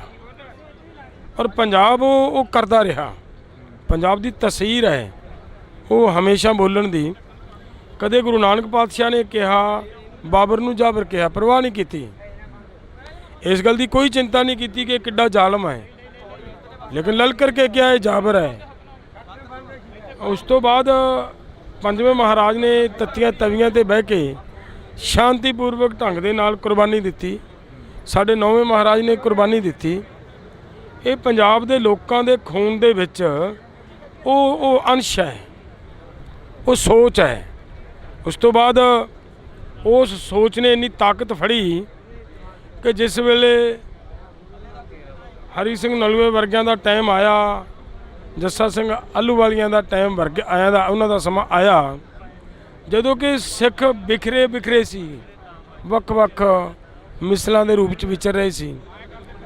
ਉਸ ਵੇਲੇ ਵੀ ਜਦੋਂ ਹਿੰਦੁਸਤਾਨ ਦੀ ਇੱਜ਼ਤ ਨੂੰ ਹੱਥ ਪਾਇਆ ਨਾ ਕਿਸੇ ਨੇ, ਅਗਲਿਆਂ ਨੇ ਮੁਕਾਬਲਾ ਕੀਤਾ, ਟੱਕਰ ਰਹੀ। ਦਰਾ ਖੈਬਰ ਰੋਕਤਾ ਆ ਕੇ ਉੱਤਰ ਨਹੀਂ ਦੇਣਾ ਹੁਣੇ ਤੋਂ ਥੱਲੇ ਕਿਸੇ ਨੂੰ। ਤੋ ਜੇ ਇਹ ਸਾਡੇ ਮਤਲਬ ਖੂਨ 'ਚ ਹੈ। ਦੇਸ਼ ਦੀ ਆਜ਼ਾਦੀ ਦੀ ਲੜਾਈ ਲੜੀ ਗਈ, ਉਸ ਤੋਂ ਬਾਅਦ 92% ਕੁਰਬਾਨੀਆਂ ਦਿੱਤੀਆਂ ਇਹਨਾਂ ਲੋਕਾਂ ਨੇ। ਇਹ ਕੋਈ ਇਹ ਨਹੀਂ ਹੈ ਕਿ ਇੱਥੇ ਕੋਈ ਅਸੀਂ ਖੁਰਾਕ ਉਹੋ ਜਿਹੀ ਖਾਂਦੇ ਹਾਂ, ਇਹ ਨਹੀਂ ਹੈ। ਸਾਡਾ ਜੀਨ ਹੈ, ਇਹਨਾਂ ਪੰਜਾਬ ਦੇ ਲੋਕਾਂ ਦਾ ਇੱਕ ਜੀਨ ਹੈ ਜਿਹੜਾ ਇਹਨਾਂ ਨੂੰ ਧੱਕੇਸ਼ਾਹੀ ਬਰਦਾਸ਼ਤ ਕਰਨ ਨਹੀਂ ਦਿੰਦਾ। ਉਹਦੇ ਖਿਲਾਫ ਇਹ ਆਵਾਜ਼ ਉੱਠਦੀ ਰਹਿੰਦੀ ਹੈ। ਡੱਲੇਵਾਲ ਸਾਹਿਬ, ਜਿਵੇਂ ਪੰਜਾਬ ਦੇ ਵਿੱਚ ਮੋਰਚਿਆਂ ਦੀ ਗੱਲ ਕਰ ਰਹੇ ਆ, ਅੱਜ ਤੁਸੀਂ ਬਿਜਲੀ ਨੂੰ ਲੈ ਕੇ ਇੱਕ ਮੋਰਚਾ ਲਗਾਇਆ ਹੋਇਆ ਪਾਵਰਕੌਮ ਦੇ ਬਾਹਰ, ਜਿਹੜਾ ਕਿ ਇੱਕ ਮੋਰਚਾ ਚੱਲ ਰਿਹਾ ਹੈਗਾ, ਪਰ ਸਰਕਾਰ ਦੇ ਵੱਲੋਂ ਜਿਹੜਾ ਕਿ ਤਹਈਆ ਕੀਤਾ ਜਾ ਰਿਹਾ ਕਿ ਪੰਜਾਬ ਨੂੰ ਅਸੀਂ ਫੇਰ ਉਹੀ ਪੰਜਾਬ ਬਣਾਵਾਂਗੇ, ਰੰਗਲਾ ਪੰਜਾਬ ਬਣਾਵਾਂਗੇ। ਕੀ ਇਹੋ ਹੀ ਰੰਗਲਾ ਪੰਜਾਬ ਸੀ ਕਿ ਕਦੇ ਜਗਜੀਤ ਸਿੰਘ ਡੱਲੇਵਾਲ ਦੂਜੀ ਵਾਰ ਮਰਨ ਵਰਤ ਤੇ ਬਹਿੰਦੇ ਨੇ, ਕਦੇ ਪਹਿਲਵਾਨ ਜਾ ਕੇ ਦਿੱਲੀ ਦੀ ਧਰਤੀ ਤੇ ਬੈਠ ਜਾਂਦੇ ਨੇ, ਮਰਨ ਵਰਤ ਰੱਖ ਲੈਂਦੇ ਨੇ, ਕਦੇ ਹੋਰ ਅਨੇਕਾਂ ਮੋਰਚੇ ਲੱਗੇ ਨੇ। ਕੀ ਪੰਜਾਬ ਨੂੰ ਅਜਿਹਾ ਪੰਜਾਬ ਹੀ ਚਾਹੀਦਾ ਸੀ, ਰੰਗਲਾ ਪੰਜਾਬ, ਜਾਂ ਕੁਛ ਹੋਰ ਸੀ? ਦੇਖੋ, ਕਲਾਕਾਰ ਹੋਣਾ ਇੱਕ ਵੱਖਰਾ ਵਿਸ਼ਾ ਹੈ। ਕਲਾ ਦੇ ਮਾਧਿਅਮ ਤੋਂ ਅਸੀਂ ਲੋਕ ਧੋਖਾ ਖਾ ਗਏ।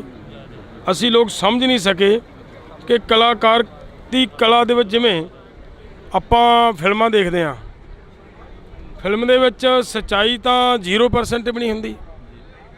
ਸਾਰਾ ਉਹਦੇ ਵਿੱਚ ਇੱਕ ਮਾਹੌਲ ਬਣਾ ਕੇ, ਸਿਰਜ ਕੇ, ਡਰਾਮਾ ਬਣਾ ਕੇ ਦਿਖਾਇਆ ਜਾ ਰਿਹਾ, ਪਬਲਿਕ ਨੂੰ ਦਿਖਾਇਆ ਜਾ ਰਿਹਾ। ਲੋਕਾਂ ਨੂੰ ਐਂ ਲੱਗਦਾ ਹੁੰਦਾ, ਬਹੁਤ ਸਾਰੇ ਲੋਕ ਉਹਨੂੰ ਸੱਚ ਮੰਨ ਬੈਠਦੇ ਆ। ਹੁਣ ਇਹ ਭਗਵੰਤ ਮਾਨ ਜੀ ਲੰਬੇ ਸਮੇਂ ਤੋਂ ਸਕਿੱਟਾਂ ਦੇ ਵਿੱਚ ਦੀ ਨਿਕਲ ਕੇ ਆਏ ਨੇ। ਉਹੀ ਕਲਾ ਹੈ, ਉਹੀ ਗੁਣ ਨੇ, ਔਰ ਉਹਨਾਂ ਗੁਣਾਂ ਨੂੰ ਲੋਕ ਇਹ ਮੰਨ ਬੈਠੇ। ਜਿਵੇਂ ਅਸੀਂ ਕਈ ਵਾਰੀ ਫਿਲਮੀ ਸੀਨ ਨੂੰ ਇਹ ਮੰਨ ਕੇ, ਬਹੁਤ ਸਾਰੇ ਲੋਕਾਂ ਦੇ ਅੱਖਾਂ ਦੇ ਵਿੱਚ ਅੱਥਰੂ ਆ ਜਾਂਦੇ ਆ ਫਿਲਮੀ ਸੀਨ ਜਦੋਂ ਐਡਾ ਕੋਈ ਸੀਰੀਅਸ ਆ ਜਾਂਦਾ ਹੈ। ਔਰ ਇਹ ਜਿਸ ਤਰੀਕੇ ਦੇ ਨਾਲ ਉੱਥੇ ਹੁੰਦਾ ਹੈ, ਉਹੀ ਜਦੋਂ ਭਗਵੰਤ ਮਾਨ ਬੋਲਦਾ ਸੀ ਕਿ ਮਤਲਬ ਵੱਖ-ਵੱਖ ਸਕਿੱਟਾਂ ਦੇ ਰਾਹੀਂ ਕਦੇ ਪੁਲਿਸ ਨੂੰ ਕੋਸਦਾ ਸੀ, ਕਦੇ ਟੀਚਰਾਂ ਦੇ ਹਾਲਾਤਾਂ ਨੂੰ ਕੋਸਦਾ ਸੀ, ਕਦੇ ਵੱਖ-ਵੱਖ ਹੋਰ ਸਾਡੇ ਲੀਡਰਸ਼ਿਪ ਨੂੰ ਕੋਸਦਾ ਰਿਹਾ। ਲੋਕ ਮੰਨ ਬੈਠੇ ਵੀ ਸ਼ਾਇਦ ਇੱਥੋਂ ਬਦਲਾਅ ਆ ਜੇ। ਲੇਕਿਨ ਬਦਲਾਅ ਤਾਂ ਤੁਸੀਂ ਇਹ ਦੇਖ ਰਹੇ ਹੋ, ਬਦਲਾਅ ਇਹ ਜਿਹਾ ਆਇਆ ਕਿ ਉਹ ਆਪਦੀ ਕਲਾ ਦਾ ਮਾਹਰ ਹੋਣ ਕਰਕੇ ਉਹਨੂੰ ਇੱਕ ਗੁਣ ਆ ਗਿਆ ਉਹਦੇ 'ਚ ਕਿ ਜਦੋਂ ਲੋਕਾਂ ਨਾਲ ਗੱਲ ਕਰਨੀ ਆ, ਪ੍ਰੈਸ ਦੇ ਸਾਹਮਣੇ ਹਮੇਸ਼ਾ ਇਹ ਕਹੋ ਕਿ ਜੀ ਮੰਗਾਂ ਸਾਰੀਆਂ ਮੰਨ ਲਈਆਂ। ਜਦੋਂ ਸਾਰੀਆਂ ਮੰਗਾਂ ਮੰਨ ਲਈਆਂ ਦੀ ਗੱਲ ਆ ਜਾਂਦੀ ਹੈ ਪ੍ਰੈਸ ਦੇ ਸਾਹਮਣੇ, ਔਰ ਲੋਕਾਂ ਦੇ ਵਿੱਚ ਉਹ ਗੱਲ ਫਲੈਸ਼ ਆਊਟ ਹੁੰਦੀ ਹੈ, ਉਹਦੇ ਨਾਲ ਇੱਕ ਸੁਨੇਹਾ ਜਾਂਦਾ ਹੈ ਕਿ ਜੀ ਬਹੁਤ ਅੱਛਾ ਮੁੱਖ ਮੰਤਰੀ ਹੈ। ਲੋਕਾਂ ਨੂੰ ਆਉਣ ਨਹੀਂ ਦਿੱਤਾਗਾ, ਉਹਨਾਂ ਆਉਂਦਿਆਂ ਸਾਰੀ ਮੰਗਾਂ ਮੰਨ ਲਈਆਂ। ਪਰ ਗਰਾਊਂਡ ਰਿਐਲਿਟੀ ਆ ਹੈ ਕਿ ਆਹ ਮੰਗਾਂ ਨੇ ਜਿਹੜੀਆਂ ਇਹ ਮੰਨੀਆਂ ਹੋਈਆਂ ਨੇ ਸਾਰੀਆਂ ਉਹਨਾਂ ਮੀਟਿੰਗਾਂ ਦੇ ਵਿੱਚ ਜਿਹੜੀਆਂ ਪ੍ਰੈਸ ਦੇ ਵਿੱਚ ਬੋਲੇ ਨੇ, ਔਰ ਲਾਗੂ ਕੋਈ ਨਹੀਂ ਕੀਤੀ। ਉਸ ਤੋਂ ਬਾਅਦ ਸਾਡੇ ਧਰਨਾ ਦਿੱਤੇ ਗਏ, ਹੋਰ ਵੀ ਧਰਨੇ ਦਿੱਤੇ ਗਏ। 24 ਨੂੰ ਸਾਡੇ 24 ਨਵੰਬਰ ਨੂੰ ਫਰੀਦਕੋਟ ਗਏ ਸਾਡੇ ਕੋਲੇ ਖੇਤੀਬਾੜੀ ਮੰਤਰੀ, ਪ੍ਰੈਸ ਦੇ ਸਾਹਮਣੇ ਕੱਲੀ ਗੱਲ ਫੇਰ ਮੰਨ ਕੇ ਆਏ ਨੇ ਵੀ ਅਸੀਂ ਕਰਾਂਗੇ, ਅਸੀਂ ਠੀਕ ਆ। ਇੰਨੀ ਤਰੀਕ ਨੂੰ ਡੈਡਲਾਈਨ 31 ਮਾਰਚ ਦਿੱਤੀ, ਲੇਕਿਨ ਉਹ ਵੀ ਨਹੀਂ ਫੇਰ ਨਹੀਂ ਲਾਗੂ ਕੀਤੀਆਂ। ਤਾਂ ਇਹਦਾ ਮਤਲਬ ਕੀ ਨਿਕਲਦਾ ਹੈ? ਇੱਥੇ ਅੱਜ ਕੱਲ੍ਹ ਸਾਡੇ ਕੋਲੇ ਕੁਝ ਖਿਡਾਰੀ ਆਏ, ਸੌਰੀ ਉਹ ਨਹੀਂ ਉਹ ਆਏ ਸੀਗੇ ਵੇਰਕਾ ਵਾਲੇ, ਉਹਨਾਂ ਮੁੰਡਿਆਂ ਨੇ ਗੱਲ ਕੀਤੀ, ਬੜਾ ਦੁੱਖ ਹੋਇਆ ਉਹਨਾਂ ਦੀ ਗੱਲ ਸੁਣ ਕੇ। ਯਾਰ ਕਮਾਲ ਦੀ ਗੱਲ ਹੈ, ਸਰਕਾਰਾਂ ਕੋਈ ਐਂ ਕਰਦੀਆਂ। ਉਹ ਕਹਿੰਦੇ ਸਾਨੂੰ 9 ਵਾਰੀ ਟਾਈਮ ਦੇਤਾ ਭਗਵੰਤ ਮਾਨ ਨੇ ਵੀ ਆ ਜਾਓ ਮੀਟਿੰਗ ਕਰਦੇ ਆ, ਲੇਕਿਨ ਸਾਡੀ ਬਦਕਿਸਮਤੀ ਕਹਿੰਦਾ ਸਾਡਾ ਮੀਟਿੰਗ ਹੀ ਨਹੀਂ ਕਰਦਾ ਮੁੱਖ ਮੰਤਰੀ, ਸੱਦ ਲੈਂਦਾ ਫਿਰ ਮੋੜ ਦਿੰਦਾ ਉਵੇਂ ਬਰੰਗ ਸਾਨੂੰ। ਇਹ ਸਰਕਾਰ ਹੈ? ਇਹ ਜਿਹੜੀ ਲੋਕਾਂ ਨੂੰ ਇਹ ਰੋਜ਼ ਕਹਿੰਦਾ ਹੈ ਕਿ ਮੈਂ ਤਾਂ ਕਹਿਣਾ ਵੀ ਤੁਹਾਡੀ ਸਰਕਾਰ ਸੱਥਾਂ 'ਚੋਂ ਚੱਲੂ, ਤੁਹਾਡੇ ਵਿੱਚ ਬਹਿ ਕੇ ਚਲਾਵਾਂਗੇ। ਆਹ ਸੱਥਾਂ 'ਚ ਚੱਲ ਰਹੀ ਹੈ ਸਰਕਾਰ। ਹੋਰ ਅਗਲੀ ਗੱਲ ਤੁਸੀਂ ਨੋਟ ਕਰਿਓ, ਕੱਲ੍ਹ ਦਾ ਮੈਂ ਇੱਕ ਬਿਆਨ ਸੁਣ ਰਿਹਾ ਉਹ ਬੀਬੀ ਦਾ, ਕੀ ਹੈ ਉਹਦਾ ਨਾਂ, ਮੈਂ ਉਹੀ ਗੱਲ ਕਹਿ ਰਿਹਾ, ਕਲਾਕਾਰਾਂ ਵਾਲੀ ਗੱਲ ਹੈ। ਪਹਿਲਾਂ ਇਹਨੇ ਬਿਆਨ ਦਿੱਤਾ, ਕਹਿੰਦੀ ਰਾਜਾ ਛੱਡੇ ਕੁਰਸੀ, ਸਾਨੂੰ ਦੇਵੇ 5 ਮਿੰਟ 'ਚ, ਚੁਟਕੀਆਂ ਮਾਰ ਕੇ ਕਿਹਾ ਅਸੀਂ MSP ਦੇ ਦਿਆਂਗੇ। ਲਿਆ ਦੇ ਸਾਨੂੰ MSP, ਤੈਨੂੰ ਲੋਕਾਂ ਨੇ ਮੌਕਾ ਦੇਤਾ। ਫਿਰ ਮੁੱਕਰ ਗਈ, ਕਹਿੰਦੇ ਨੇ ਜਦੋਂ ਸੱਤਾ 'ਤੇ ਆਈ ਦਾ ਫਿਰ ਪਤਾ ਲੱਗਦਾ, ਜਦੋਂ ਮੈਚਿਓਰ ਹੁੰਦੇ ਉਦੋਂ ਪਤਾ ਲੱਗਦਾ ਕਿ ਕਿਵੇਂ ਹੋਣੇ ਨੇ ਕੰਮ ਸਾਰੇ। ਕੱਲ੍ਹ ਉਹਦਾ ਬਿਆਨ ਹੈ ਅਸੀਂ ਪਤੰਗਬਾਜ਼ੀ ਕਰਾਵਾਂਗੇ ਤੇ 5 ਲੱਖ ਰੁਪਈਆ ਉਹਨੂੰ ਇਨਾਮ ਦੇਵਾਂਗੇ ਜਿਹਦਾ ਪਤੰਗ ਸਭ ਤੋਂ ਉੱਚਾ ਉੱਡੇਗਾ। ਯਾਰ ਇਹ ਕਿਹੜੀ ਗੱਲ ਹੈ? ਇਹ ਤੁਸੀਂ ਕਿਹੜੇ ਕੰਮਾਂ 'ਚ ਪੈ ਗਏ ਹੋ ਕਿ ਪਤੰਗ ਉੱਚਾ ਉਡਾਉਣ? ਇਹ ਕਿੱਡੀ ਤਾਕਤ ਦਾ ਤੁਸੀਂ ਪ੍ਰਦਰਸ਼ਨ ਕਰਾ ਰਹੇ ਹੋ? ਇੱਥੇ ਮੇਰੇ ਕੋਲੇ ਕੱਲ ਇੱਕ ਸਾਡੇ ਪੰਜਾਬ ਦਾ ਮੁੰਡਾ ਆਇਆ, ਰੈਸਲਰ ਹੈ, ਉਹ ਪੰਜਾਬ ਕੇਸਰੀ ਖੇਡ ਲਿਆ। ਜਿਹੜਾ ਮੁੰਡਾ ਪੰਜਾਬ ਕੇਸਰੀ ਖੇਲ ਗਿਆ, ਹਿੰਦੁਸਤਾਨ ਦਾ ਨਾਂ ਉੱਚਾ ਕਰਨ ਤੱਕ ਉੱਥੋਂ ਤੱਕ ਪਹੁੰਚ ਗਿਆ, ਉਸ ਮੁੰਡੇ ਦੇ ਨਾਲ ਹੁਣ ਕੀ ਹੋ ਰਿਹਾ ਹੈ? ਪੁਲਿਸ ਦੇ ਵਿੱਚ ਭਰਤੀ ਕੀਤਾ। ਭਰਤੀ ਤਾਂ ਤੁਸੀਂ ਕੀਤਾ ਹੈ ਨਾ, ਆਪਣੇ ਆਪ ਤਾਂ ਕਿਸੇ ਪਾਸੋਂ ਆ ਨਹੀਂ ਗਿਆ। ਉਹ 5 ਸਾਲ ਨੌਕਰੀ ਕਰਵਾ ਕੇ ਉਹਨੂੰ ਕੱਢ ਕੇ ਬਾਹਰ ਬਾਤ ਮਾਰਿਆ, ਔਰ ਕੱਢਣ ਤੋਂ ਬਾਅਦ ਅੱਜ ਉਹ 15,000 ਰੁਪਈਆ ਤਨਖਾਹ ਦੇ ਉੱਤੇ ਕੋਚ ਦੀ ਡਿਊਟੀ ਨਿਭਾ ਰਿਹਾ ਹੈ। ਤੁਸੀਂ ਮੈਨੂੰ ਐਂ ਦੱਸਿਓ 15,000 ਨਾਲ ਉਹ ਉਹਦੇ ਬੱਚੇ ਪਾਲ ਲੂਗਾ? ਡੱਲੇਵਾਲ ਸਾਹਿਬ ਪਰ ਇਹ ਤੱਕ ਪਿਛਲੀ ਸਰਕਾਰਾਂ ਦੇ ਉੱਪਰ ਇਲਜ਼ਾਮ ਲਾਉਂਦੇ ਰਹੇ ਨੇ ਕਿ ਜਿਹੜਾ ਸਾਬਕਾ CM ਚਰਨਜੀਤ ਸਿੰਘ ਚੰਨੀ ਦੇ ਵੱਲੋਂ 2 ਕਰੋੜ ਰੁਪਇਆ ਮੰਗਿਆ ਗਿਆ ਸੀ ਇੱਕ ਪਲੇਅਰ ਤੋਂ, ਤੇ ਸਾਡੀ ਸਰਕਾਰ ਇਮਾਨਦਾਰੀ ਦੇ ਨਾਲ ਚੱਲ ਰਹੀ ਆ। ਅਜੇ ਬਿਆਨ ਪਿਛਲੇ ਦਿਨਾਂ ਦੇ ਦੌਰਾਨ ਆਏ ਨੇ। ਦੇਖੋ ਮੈਨੂੰ ਹਜੇ ਉਹਦੀ ਸੱਚਾਈ ਨਹੀਂ ਪਤਾ। ਫੇਸਬੁੱਕ ਦੇ ਉੱਤੇ ਕੱਲ੍ਹ ਇੱਕ ਬਹੁਤ ਗੱਲ ਵਾਇਰਲ ਹੋ ਰਹੀ ਹੈ। ਇਹ ਕਿਸੇ ਤੇ ਉਂਗਲ ਚੱਕਣੀ ਬੜੀ ਸੌਖੀ ਹੁੰਦੀ ਹੈ, ਪਤਾ ਲੱਗਦਾ ਜਦੋਂ ਉਸ ਘੇਰੇ 'ਚ ਆ ਪਾਈਦਾ ਹੈ। ਭਗਵੰਤ ਮਾਨ ਦੀ ਇਹ ਗੱਲ ਰਿਪੋਰਟ ਮੈਂ ਸੁਣ ਕੇ ਹੈਰਾਨ ਹੈ ਕਿ ਯਾਰ ਭਗਵੰਤ ਮਾਨ ਵੀ ਇਹ ਕਰ ਸਕਦਾ ਹੈ। ਜਿਹੜਾ ਕਹਿੰਦਾ ਸੀਗਾ ਮੈਂ ਪੈਸੇ ਦਾ ਮਤਲਬ ਜਵਾਬ ਦੇ ਆ, ਉਸ ਬੰਦੇ ਦੀ ਰਿਪੋਰਟ ਇਹ ਆ ਗਈ ਕਿ 31-32 ਲੱਖ ਰੁਪਏ ਦਾ ਉਹ ਬੰਦਾ ਚਾਹ ਪੀ ਗਏ ਇਹਨਾਂ ਦੇ ਦਫ਼ਤਰ 'ਚ। ਯਾਰ ਹੈਰਾਨ ਹੈ ਕਿ ਇੱਕ ਮਹੀਨੇ 'ਚ 2-2 ਲੱਖ ਦੀ 2.5 ਲੱਖ ਦੀ ਚਾਹ ਪੀਤੀ ਗਈ ਹੈ। ਤੇ ਦੂਜਿਆਂ ਨੂੰ ਕਹਿਣਾ ਬੜਾ ਸੌਖਾ ਹੁੰਦਾ ਹੈ ਕਿ ਉਹਨੇ ਐਂ ਕਰਤਾ, ਉਹਨੇ ਐਂ ਕਰਤਾ। ਹਾਂ, ਅੱਜ ਬਦਲਾਅ ਵਾਸਤੇ ਤੁਹਾਨੂੰ ਲੋਕਾਂ ਨੇ ਲੈਂਦਾ ਨਾ, ਉਹ ਮਾੜੇ ਸੀ ਲੋਕਾਂ ਨੇ ਰਿਜੈਕਟ ਕਰਕੇ ਪਰਾਂ ਲਾਤੇ, ਖੁੱਡੇ ਲੈਣ ਲਾਤੇ, ਤੁਹਾਨੂੰ ਲੈ ਕੇ ਆਂਦਾ, ਤੁਸੀਂ ਫਿਰ ਬਦਲਾਅ ਕਰਦੇ। ਹੁਣ ਜਦੋਂ ਉਹਨਾਂ ਨੂੰ ਪੁੱਛੀਦਾ ਤਾਂ ਕਹਿੰਦੇ ਪਿਛਲੇ 70 ਸਾਲਾਂ 'ਚ ਕੁਝ ਵੀ ਨਹੀਂ ਹੋਇਆ, ਅਸੀਂ ਕਰ ਰਹੇ ਹਾਂ ਜੋ ਵੀ। ਕਹਿੰਦਾ ਆਹ ਤਾਂ ਵਧੀਆ ਹੋ ਰਿਹਾ, ਪਰ ਮਤਲਬ ਇੱਕ ਮਹੀਨੇ 'ਚ ਮੁੱਖ ਮੰਤਰੀ ਦੇ ਦਫ਼ਤਰ ਦੇ ਵਿੱਚ ਜੇ 2-2 ਲੱਖ ਦੀ ਚਾਹ ਪੀਤੀ ਜਾ ਰਹੀ ਹੈ ਤੇ ਬਹੁਤ ਕੋਈ 5 ਸਾਲ 'ਚ ਬਹੁਤ ਕੁਝ ਹੋ ਜਾਊਗਾ, ਬੜੀ ਡਿਵੈਲਪਮੈਂਟ ਹੋ ਜਾਏਗੀ ਫਿਰ ਤਾਂ, ਅਗਰ ਇਹ ਹਾਲਾਤ ਨੇ ਤਾਂ। ਸੋ ਮੈਂ ਇੱਦੋਂ ਵੀ ਕਹਾਂ ਵੱਖਰੀ ਗੱਲ ਇਹ ਕਹਿਣੀ ਚਾਹੁੰਦਾ ਸੀਗਾ ਕਿ ਦੇਖੋ ਪਤੰਗਬਾਜ਼ੀ 'ਚ 5 ਲੱਖ ਦੇਣ ਦੀ ਬਜਾਏ ਯਾਰ ਉਹ ਕੋਚ ਨੂੰ ਦੇ ਦਿਓ ਜਿਹੜਾ ਕਰਲਾਉਂਦਾ ਫਿਰਦਾ ਹੈ। ਅੱਜ ਪੰਜਾਬ ਦੇ ਵਿੱਚ ਸਿਰਫ 158 ਕੋਚ ਹੈ ਜੀ, ਔਰ ਆਹ ਹਰਿਆਣਾ ਸਾਡਾ, ਇਹਦੇ ਵਿੱਚ 1600 ਕੋਚ ਹੈ। ਮੈਨੂੰ ਪਿਛਲੇ ਸਮੇਂ ਦੇ ਵਿੱਚ ਕੁਝ ਥਾਵਾਂ ਦੇ ਉੱਤੇ ਮੁੰਡੇ ਸੱਦ ਲੈਂਦੇ ਸੀ ਯੂਥ ਵਾਲੇ, ਮੈਂ ਜਾਂਦਾ ਰਿਹਾ ਜਦੋਂ ਕਬੱਡੀ ਦਾ ਮੈਚ ਚੱਲਦੇ ਸੀ। ਯਾਰ ਹਰੇਕ ਥਾਂ ਤੋਂ ਜਿੱਥੋਂ ਵੀ ਜਿੱਤ ਕੇ ਗਏ, ਹਰਿਆਣੇ ਦੇ ਮੁੰਡੇ ਜਿੱਤ ਕੇ ਗਏ। ਇਹ ਇਹਨਾਂ ਦੇ ਨਲਾਇਕੀ ਆ। ਕੋਚ ਸਾਡੇ ਕੋਲੇ ਵੀ ਹੈਗੇ ਨੇ, ਉਹ ਸਾਡਾ ਮੁੰਡਾ ਜਿਹੜਾ ਇੱਥੇ ਸਾਡੇ ਕੋਲੇ ਰੋ ਕੇ ਗਿਆ, ਉਹ ਯਾਰ ਇੱਕ ਕੋਚ ਰੋ ਰਿਹਾ ਹੈ, ਇੱਕ ਬੰਦਾ ਜਿਹਨੇ ਪੰਜਾਬ ਕੇਸਰੀ ਦਾ ਖਿਤਾਬ ਜਿੱਤਿਆ ਹੋਵੇ ਉਹ ਰੋ ਰਿਹਾ ਇੱਥੇ ਬਹਿ ਕੇ ਕਿ ਬਾਪੂ ਯਾਰ ਮਤਲਬ ਮੇਰਾ ਤਾਂ ਬੁਰਾ ਹਾਲ ਹੋ ਗਿਆ। ਅਗਰ ਇਹ ਕੁਛ ਹੈ ਤਾਂ ਸਰਕਾਰ ਦੀ ਸੀਰੀਅਸਨੈਸ ਦਿਸਣੀ ਚਾਹੀਦੀ ਹੈ, ਇਹਨਾਂ ਦੀ ਅਕਲ ਦਾ ਜਨਾਜ਼ਾ ਕਿ ਤੁਸੀਂ ਖਿਡਾਰੀ ਪੈਦਾ ਕਰਨ ਵਾਸਤੇ ਕੋਚ ਨੂੰ ਤਨਖਾਹ ਤਾਂ ਨਹੀਂ ਦੇ ਸਕਦੇ, ਉਹਦਾ ਤਾਂ ਘਰ ਨਹੀਂ ਤੋਰ ਸਕਦੇ, ਲੇਕਿਨ ਪਤੰਗਾਂ ਦਾ ਮੁਕਾਬਲਾ ਕਰਵਾ ਸਕਦੇ ਹੋ। ਇਹ ਮੁਕਾਬਲੇ ਕਰਵਾ ਰਹੇ ਨੇ, ਇਹਦਾ ਕੀ ਕੀਮਤ ਹੈ? ਕੀ ਜ਼ਰੂਰਤ ਪੈ ਗਈ ਇਹ ਕੰਮ ਕਰਨ ਦੀ ਯਾਰ? ਇਹ ਡਿਵੈਲਪਮੈਂਟ ਹੈ। ਡੱਲੇਵਾਲ ਸਾਹਿਬ, ਜਿਵੇਂ ਤੁਸੀਂ ਇੱਕ ਮੋਰਚਾ ਲਾਇਆ, ਇਸੇ ਤਰ੍ਹਾਂ ਦਾ ਮੋਰਚਾ ਰਾਜੇਵਾਲ ਸਾਹਿਬ ਦੇ ਵੱਲੋਂ ਵੀ ਐਲਾਨ ਕੀਤਾ ਗਿਆ ਕਿ ਅਸੀਂ ਪਾਣੀਆਂ ਨੂੰ ਲੈ ਕੇ ਮੋਰਚਾ ਲਾਵਾਂਗੇ, ਹਰ ਇੱਕ ਨੂੰ ਖੁੱਲ੍ਹਾ ਸੱਦਾ ਹੋਊਗਾ। ਕੀ ਇਸ ਮੋਰਚੇ ਦੇ ਵਿੱਚ ਵੀ ਖੁੱਲ੍ਹਾ ਸੱਦਾ, ਜਿਹੜੀ ਮਰਜ਼ੀ ਜਥੇਬੰਦੀ ਆ ਕੇ ਬੈਠੇ? ਦੇਖੋ ਸਾਡੇ ਵਿੱਚ ਅਸੀਂ 16-17 ਜਥੇਬੰਦੀਆਂ ਆਲਰੇਡੀ ਬੈਠੇ ਹਾਂ। ਕੱਲ੍ਹ ਸਾਨੂੰ ਪਹਿਲਵਾਨ ਬੱਚੀਆਂ ਆ ਕੇ ਸਮਰਥਨ ਕਰਕੇ ਗਏ ਨੇ। ਕੱਲ੍ਹ ਸਾਨੂੰ ਇੱਥੇ ਵੇਰਕਾ ਵਾਲੇ ਬੱਚੇ ਆ ਕੇ ਸਮਰਥਨ ਦੇ ਕੇ ਗਏ ਆ। ਇੱਕ ਦਿਨ ਬਿਜਲੀ ਪਾਵਰਕਾਮ ਦੇ ਮੁਲਾਜ਼ਮ ਆ ਕੇ ਮੁੰਡੇ ਸਮਰਥਨ ਦੇ ਕੇ ਗਏ ਆ। ਫਿਰ ਸਾਡੇ ਨਾਲ ਟੋਲ ਪਲਾਜ਼ੇ ਵਾਲੇ ਮੁੰਡੇ ਸਮਰਥਨ ਦੇ ਕੇ ਗਏ ਆ। ਅਸੀਂ ਕਿਦੋਂ ਕਿਸੇ ਨੂੰ ਰੋਕਦੇ ਹਾਂ, ਲੇਕਿਨ ਇਹ ਜ਼ਰੂਰ ਹੈ ਕਿ ਗੈਰ ਰਾਜਨੀਤਿਕ ਹੈ। ਰਾਜਨੀਤੀ ਦੇ ਦਾ ਕਰਨ ਦਾ ਕੋਈ ਮਤਲਬ ਨਹੀਂ ਇੱਥੇ, ਇਹ ਗੈਰ ਰਾਜਨੀਤਿਕ ਹੈ। ਕੋਈ ਵੀ ਆਵੇ, ਚਾਹੇ ਦੀ ਕੋਈ ਰਾਜਨੀਤੀ ਧਿਰ ਦੇ ਵਿੱਚੋਂ ਆਵੇ, ਤੁਹਾਡਾ ਬਣ ਕੇ ਆਵੇ। ਮੈਂ ਫਿਰ ਇੱਕ ਬੇਨਤੀ ਕਰਦਾ, ਰਾਜਨੀਤੀ ਵਾਲੇ ਦੇ ਤਾਂ ਅੰਦਰੋਂ ਸੁਭਾਵਿਕ ਆ, ਜਦੋਂ ਆ ਗਿਆ ਤਾਂ ਰਾਜਨੀਤੀ ਹੋਣੀ ਹੈ, ਉਹਨਾਂ ਨੂੰ ਅਸੀਂ ਮਤਲਬ ਇਗਨੋਰ ਕਰਦੇ ਹਾਂ। ਜਿਵੇਂ ਖਹਿਰਾ ਸਾਹਿਬ ਹਮੇਸ਼ਾ ਪੰਜਾਬ ਦੀ ਗੱਲ ਕਰਦੇ ਨੇ, ਪੰਜਾਬ ਦੇ ਪਾਣੀਆਂ ਦੀ ਗੱਲ ਵੀ ਕਰੀ, ਲੱਖਾ ਸਿੰਘ ਸਿਧਾਣਾ ਦੇ ਵੱਲੋਂ ਵੀ ਪੰਜਾਬ ਦੇ ਪਾਣੀਆਂ ਦੀ ਗੱਲ ਕੀਤੀ ਗਈ ਪਿਛਲੇ ਦਿਨਾਂ ਦੇ ਦੌਰਾਨ, ਜਿਹੜਾ ਕਿ ਮੋਮਜਾਮ ਪਾਇਆ ਜਾ ਰਿਹਾ ਸੀ। ਉਹਨਾਂ ਨੇ ਹਮੇਸ਼ਾ ਪੰਜਾਬ ਦੀ ਗੱਲ ਕਰੀ। ਉਹੋ ਜਿਹੇ ਬੰਦੇ ਨੂੰ ਵੀ ਸੱਦਾ ਹੈ ਜਾਂ ਫਿਰ ਉਹਨਾਂ ਨੂੰ ਵੀ? ਮੈਂ ਫਿਰ ਇੱਕ ਬੇਨਤੀ ਕਰਾਂ, ਪੋਲੀਟਿਕਸ ਤੋਂ ਅਸੀਂ ਦੂਰ ਰਹਾਂਗੇ, ਰਾਜਨੀਤੀ ਤੋਂ ਦੂਰ ਰਹਾਂਗੇ। ਕੋਸ਼ਿਸ਼ ਹੈ ਸਾਡੀ ਕਿ ਰਾਜਨੀਤੀ ਤੋਂ ਬਚਾ ਕੇ ਰਹੀਏ। ਕਿੰਨਾ ਕੁ ਸਮਾਂ ਚੱਲੂਗਾ ਇਹ ਜਿਹੜਾ ਕਿ ਮਰਨ ਵਰਤਾ ਤੁਹਾਡਾ, ਜਾਂ ਮਤਲਬ ਤੁਸੀਂ ਇੱਥੇ ਬੈਠੇ ਹੋ ਇਸ ਧਰਨੇ ਦੇ ਉੱਪਰ, ਇਸ ਮੋਰਚੇ ਦੇ ਉੱਪਰ, ਕਿੰਨਾ ਕੁ ਸਮਾਂ ਲੱਗੂਗਾ ਇਸ ਮੋਰਚੇ ਨੂੰ ਫਤਿਹ ਕਰਨ ਦੇ ਵਿੱਚ? ਦੇਖੋ, ਮੋਰਚੇ ਨੂੰ ਫਤਿਹ ਕਰਨ ਨਾਲ ਦੋ ਗੱਲਾਂ ਹੁੰਦੀਆਂ ਨੇ। ਜੇ ਅਸੀਂ ਤਾਂ ਮੋਰਚਾ ਲਾ ਕੇ ਬੈਠੇ ਹਾਂ ਤਾਂ ਸਰਕਾਰ ਦੀ ਮਰਜ਼ੀ ਹੈ ਕਦੋਂ ਖਤਮ ਕਰਨਾ ਹੈ, ਜਾਂ ਫਿਰ ਉਸ ਅਕਾਲ ਪੁਰਖ ਵਾਹਿਗੁਰੂ ਨੂੰ ਪਤਾ ਸਾਡੇ ਸਾਹਾਂ ਦੀ ਡੋਰ ਕਦੋਂ ਕੱਟਣੀ ਹੈ। ਇਹ ਤਾਂ ਉਹਨਾਂ ਦੋਹਾਂ ਦੇ ਹੱਥ 'ਚ ਹੈ।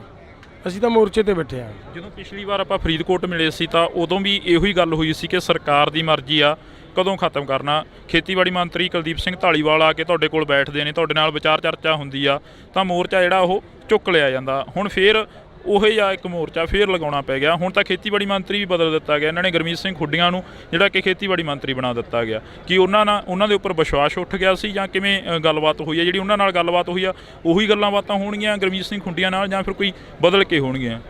ਨਹੀਂ, ਸਾਡਾ ਮੀਟਿੰਗ ਕਰਨ ਦਾ ਕੋਈ ਤੁਕ ਨਹੀਂ ਗੀ। ਸਾਡਾ ਕੋਈ ਇਹ ਅਰਥ ਨਹੀਂ ਗਾ ਕਿ ਅਸੀਂ ਮੀਟਿੰਗ ਕਰਨੀ, ਸਾਡੇ ਨਾਲ ਗੱਲਬਾਤ ਕਰਨ।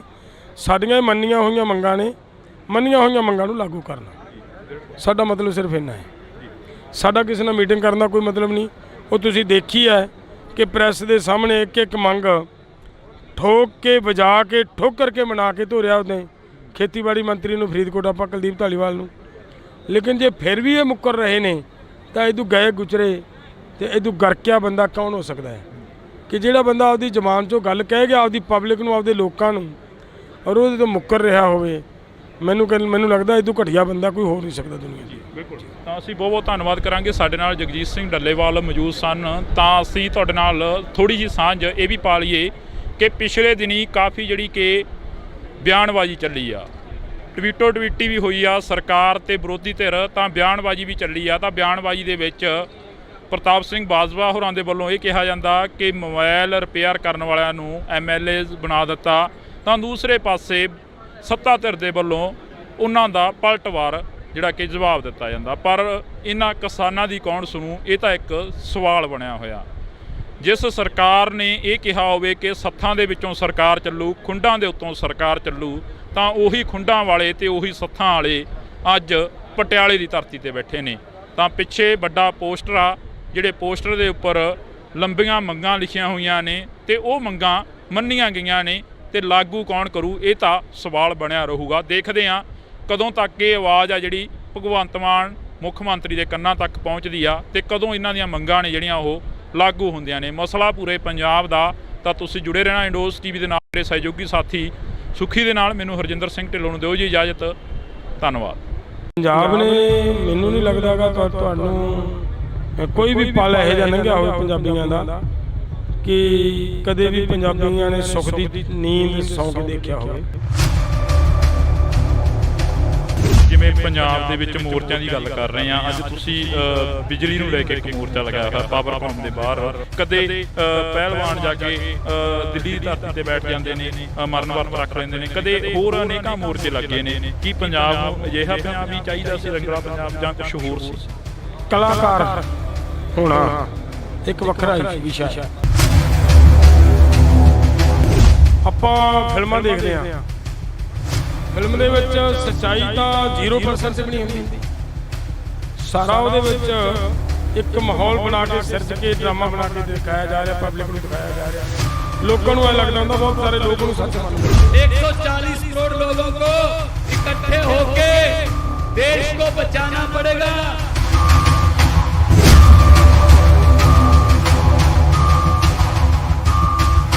ਉਹਨੇ ਭਗਵੰਤ ਮਾਨ ਜੀ ਲੰਬੇ ਸਮੇਂ ਤੋਂ ਸਕਿੱਟਾਂ ਦੇ ਵਿੱਚ ਨਿਕਲ ਕੇ ਆਏ ਨੇ। ਉਹੀ ਕਲਾ ਹੈ, ਉਹੀ ਗੁਣ ਨੇ। ਕਦੇ ਟੀਚਰਾਂ ਦੇ ਹਾਲਾਤਾਂ ਨੂੰ ਕੋਸਦਾ ਸੀ, ਕਦੇ ਵੱਖ-ਵੱਖ ਹੋਰ ਸਾਡੇ ਲੀਡਰਸ਼ਿਪ ਨੂੰ ਕੋਸਦਾ ਰਿਹਾ। ਲੋਕ ਮੰਨ ਬੈਠੇ ਵੀ ਸ਼ਾਇਦ ਇੱਥੋਂ ਬਦਲਾਅ। ਕੱਲ ਦਾ ਮੈਂ ਇੱਕ ਬਿਆਨ ਸੁਣ ਰਿਹਾ, ਉਹ ਬੀਬੀ ਦਾ ਕੀ ਹੈ ਉਹਦਾ ਨਾਮ, ਮੈਂ ਉਹੀ ਗੱਲ ਕਹਿ ਰਿਹਾ, ਕਲਾਕਾਰਾਂ ਦੀ। ਪਹਿਲਾਂ ਇਹਨੇ ਬਿਆਨ ਦਿੱਤਾ, ਕਹਿੰਦੀ ਰਾਜਾ ਛੱਡੇ ਕੁਰਸੀ, ਸਾਨੂੰ ਦੇਵੇ 5 ਮਿੰਟ ਚ ਚੁਟਕੀਆਂ ਮਾਰ ਕੇ ਕਿਹਾ ਆਦਮੀ ਪਾਰਟੀ ਦੀ ਸਰਕਾਰ ਬਣਾਓ, 5 ਮਿੰਟਾਂ ਦੇ ਵਿੱਚ ਕੱਲੀ ਫਸਲ ਉੱਤੇ MSP ਦੇਵਾਂਗੇ। ਅਸੀਂ MSP ਦੇ ਦਿਆਂਗੇ। ਲਿਆ ਦੇ ਸਾਨੂੰ MSP। ਤੂੰ ਤਿੰਨ ਲੋਕਾਂ ਨੇ ਮੌਕਾ ਦਿੱਤਾ, ਫਿਰ ਮੁੱਕਰ ਗਈ। ਕਹਿੰਦੇ ਨੇ ਜਦੋਂ ਸੱਤਾ ਤੇ ਆਈਦਾ ਫਿਰ ਪਤਾ ਲੱਗਦਾ, ਜਦੋਂ ਮੈਚੁਰ ਹੁੰਦੇ ਉਦੋਂ ਪਤਾ ਲੱਗਦਾ ਕਿ ਕਿਵੇਂ ਹੋਣੇ ਨੇ ਕੰਮ ਸਾਰੇ। ਕੱਲ ਉਹਦਾ ਬਿਆਨ ਹੈ, ਅਸੀਂ ਪਤੰਗਬਾਜ਼ੀ ਕਰਾਵਾਂਗੇ ਤੇ 5 ਲੱਖ ਰੁਪਈਆ ਉਹਨੂੰ ਇਨਾਮ ਦੇਵਾਂਗੇ ਜਿਹਦਾ ਪਤੰਗ ਸਭ ਤੋਂ ਉੱਚਾ ਉੱਡੇਗਾ। ਯਾਰ ਇਹ ਕਿਹੜੀ ਗੱਲ ਹੈ? ਇਹ ਤੁਸੀਂ ਕਿਹੜੇ ਕੰਮਾਂ 'ਚ ਹੋ? ਪਹਿਲੀ ਵਾਰੀ ਪੰਜਾਬ ਦੇ ਵਿੱਚ ਸਭ ਤੋਂ ਵੱਡਾ ਪਤੰਗਬਾਜ਼ ਦਾ ਜਿਹੜਾ ਇੱਕ ਵਿਲੱਖਣ ਮੁਕਾਬਲਾ ਕਰਵਾਇਆ ਜਾਊ, ਜਿਹਦੀ ਸਭ ਤੋਂ ਵੱਡੀ ਪਤੰਗ ਉੱਡਣ ਵਾਲੇ ਨੂੰ 5 ਲੱਖ ਰੁਪਏ ਦਾ ਇਨਾਮ ਦਿੱਤਾ ਜਾਣਾ। ਕੱਲ ਇੱਕ ਸਾਡੇ ਪੰਜਾਬ ਦਾ ਮੁੰਡਾ ਆਇਆ, ਰੈਸਲਰ ਹੈ, ਜਿਹੜਾ ਮੁੰਡਾ ਪੰਜਾਬ ਕੇਸਰੀ ਖੇਲ ਕੇ ਆ, ਹਿੰਦੁਸਤਾਨ ਦਾ ਨਾਮ ਉੱਚਾ ਕਰਨ ਤੱਕ ਉੱਥੋਂ ਤੱਕ ਪਹੁੰਚ ਗਿਆ। ਉਸ ਮੁੰਡੇ ਦੇ ਨਾਲ ਹੁਣ ਕੀ ਹੋ ਰਿਹਾ ਹੈ? ਪੁਲਿਸ ਦੇ ਵਿੱਚ ਭਰਤੀ ਕੀਤਾ, 5 ਸਾਲ ਨੌਕਰੀ ਕਰਵਾ ਕੇ ਉਹਨੂੰ ਕੱਢ ਕੇ ਬਾਹਰ ਮਾਰਿਆ, ਔਰ ਕੱਢਣ ਤੋਂ ਬਾਅਦ ਜੋ 15,000 ਰੁਪਈਆ ਤਨਖਾਹ ਦੇ ਉੱਤੇ ਕੋਚ ਦੀ ਡਿਊਟੀ ਨਿਭਾ ਰਿਹਾ ਹੈ। ਕਿ ਦੇਖੋ ਪਤੰਗਬਾਜ਼ੀ 5 ਲੱਖ ਦੇਣ ਦੀ ਬਜਾਏ ਯਾਰ ਉਹ ਕੋਚ ਨੂੰ ਦੇ ਦਿਓ ਜਿਹੜਾ ਕਰਲਾਉਂਦਾ ਫਿਰਦਾ ਹੈ। ਕਿ ਤੁਸੀਂ ਖਿਡਾਰੀ ਪੈਦਾ ਕਰਨ ਵਾਸਤੇ ਕੋਚ ਨੂੰ ਤਨਖਾਹ ਤਾਂ ਨਹੀਂ ਦੇ ਸਕਦੇ, ਉਹਦਾ ਤਾਂ ਘਰ ਨਹੀਂ ਤੋੜ ਸਕਦੇ, ਲੇਕਿਨ ਪਤੰਗਾਂ ਦਾ ਮੁਕਾਬਲਾ ਕਰਵਾ ਸਕਦੇ। ਖਹਿਰਾ ਸਾਹਿਬ ਹਮੇਸ਼ਾ ਪੰਜਾਬ ਦੀ ਗੱਲ ਕਰਦੇ ਨੇ, ਪੰਜਾਬ ਦੇ ਪਾਣੀਆਂ ਦੀ ਗੱਲ ਵੀ ਕਰੀ। ਲੱਖਾ ਸਿੰਘ ਸਿਧਾਣਾ ਦੇ ਵੱਲੋਂ ਵੀ ਪੰਜਾਬ ਦੇ ਪਾਣੀਆਂ ਦੀ ਗੱਲ ਕੀਤੀ ਗਈ ਪਿਛਲੇ ਦਿਨਾਂ ਦੇ ਦੌਰਾਨ, ਜਿਹੜਾ ਕਿ ਮੋਮਜਾਮ ਪਾਇਆ ਜਾ ਰਿਹਾ ਸੀ। ਉਹਨਾਂ ਨੇ ਹਮੇਸ਼ਾ ਪੰਜਾਬ ਦੀ ਗੱਲ ਕਰੀ। ਉਹੇ ਜਿਹੇ ਬੰਦੇ ਨੂੰ ਵੀ ਸੱਦਾ ਹੈ ਜਾਂ ਫਿਰ ਉਹਨਾਂ ਨੂੰ ਵੀ? ਮੈਂ ਫਿਰ ਇੱਕ ਬੇਨਤੀ ਕਰਾਂ, ਪੋਲਿਟਿਕਸ ਤੋਂ ਅਸੀਂ ਦੂਰ ਰਹਾਂਗੇ, ਰਾਜਨੀਤੀ ਤੋਂ ਦੂਰ ਰਹਾਂਗੇ। ਕੋਸ਼ਿਸ਼ ਹੈ ਸਾਡੀ ਕਿ ਰਾਜਨੀਤੀ ਤੋਂ ਬਚਾ ਕੇ। ਹੁਣ ਤਾਂ ਖੇਤੀਬਾੜੀ ਮੰਤਰੀ ਵੀ ਬਦਲ ਦਿੱਤਾ ਗਿਆ, ਇਹਨਾਂ ਨੇ ਗੁਰਮੀਤ ਸਿੰਘ ਖੁੱਡੀਆਂ ਨੂੰ ਜਿਹੜਾ ਕਿ ਖੇਤੀਬਾੜੀ ਮੰਤਰੀ ਬਣਾ ਦਿੱਤਾ ਗਿਆ। ਕੀ ਉਹਨਾਂ ਦੇ ਉੱਪਰ ਵਿਸ਼ਵਾਸ ਉੱਠ ਗਿਆ ਸੀ ਜਾਂ ਕਿਵੇਂ ਗੱਲਬਾਤ ਹੋਈ ਹੈ? ਜਿਹੜੀ ਉਹਨਾਂ ਨਾਲ ਗੱਲਬਾਤ ਹੋਈ ਆ ਉਹੀ ਗੱਲਾਂ ਬਾਤਾਂ ਹੋਣਗੀਆਂ ਗੁਰਮੀਤ ਸਿੰਘ ਖੁੱਡੀਆਂ ਨਾਲ, ਜਾਂ ਫਿਰ ਕੋਈ ਬਦਲ ਕੇ ਹੋਣਗੀਆਂ?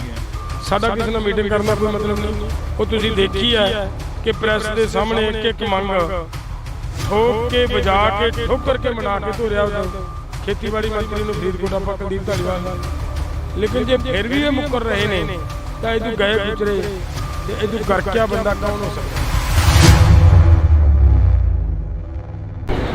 ਪੰਜਾਬ ਨੇ ਜਦੋਂ ਵੀ ਗੱਲ ਕਰਦੇ ਆ ਤਾਂ ਪੰਜਾਬ ਨੇ ਜਨਮ ਲਿਆ, ਤਾਂ ਪੰਜਾਬ ਨੇ ਮੋਰਚਿਆਂ ਦੇ ਵਿੱਚੋਂ ਜਨਮ ਲਿਆ। ਬੇਸ਼ੱਕ ਉਹ 1966 ਦੇ ਵਿੱਚ ਲੱਗਿਆ ਪੰਜਾਬੀ ਸੂਬਾ ਜਿੰਦਾਬਾਦ ਦਾ ਮੋਰਚਾ ਹੋਵੇ, ਬੇਸ਼ੱਕ ਉਸ ਤੋਂ ਬਾਅਦ 1982 ਦੇ ਵਿੱਚ ਲੱਗਿਆ ਪਾਣੀਆਂ ਦਾ ਮੋਰਚਾ ਹੋਵੇ, ਜਾਂ ਅਸੀਂ ਹੋਰ ਅਨੇਕਾਂ ਮੋਰਚਿਆਂ ਦੀ ਗੱਲ ਕਰ ਲਈਏ। ਤਾਜ਼ੀ ਉਦਾਹਰਨ 2020 ਦੇ ਵਿੱਚ ਲੱਗਿਆ ਦਿੱਲੀ ਕਿਸਾਨ ਅੰਦੋਲਨ ਆ।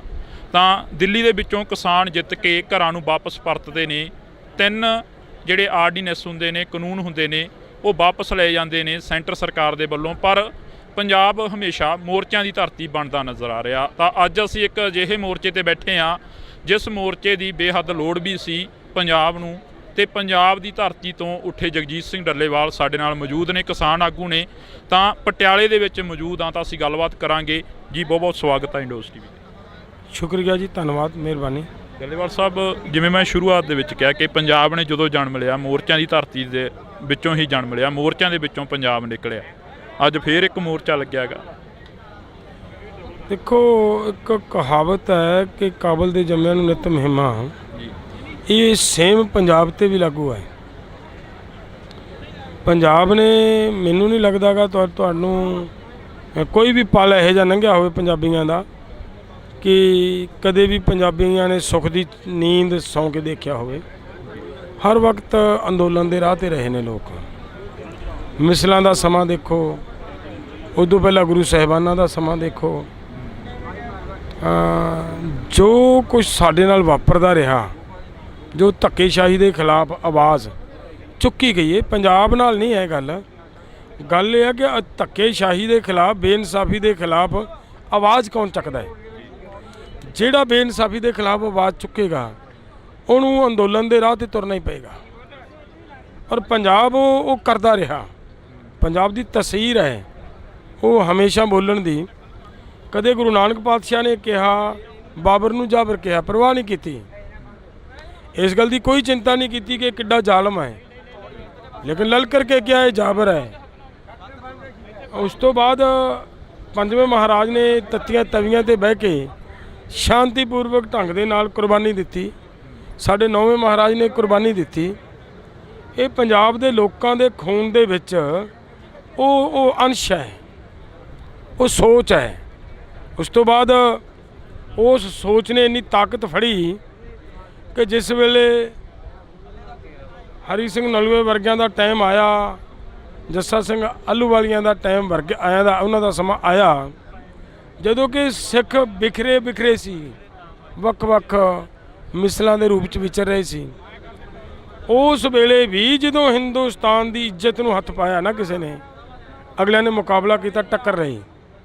ਦਰਾ ਖੈਬਰ ਰੋਕਤਾ ਆ ਕੇ ਉੱਤਰ ਨਹੀਂ ਦੇਣਾ ਹੁਣੇ ਤੋਂ ਥੱਲੇ ਕਿਸੇ ਨੂੰ।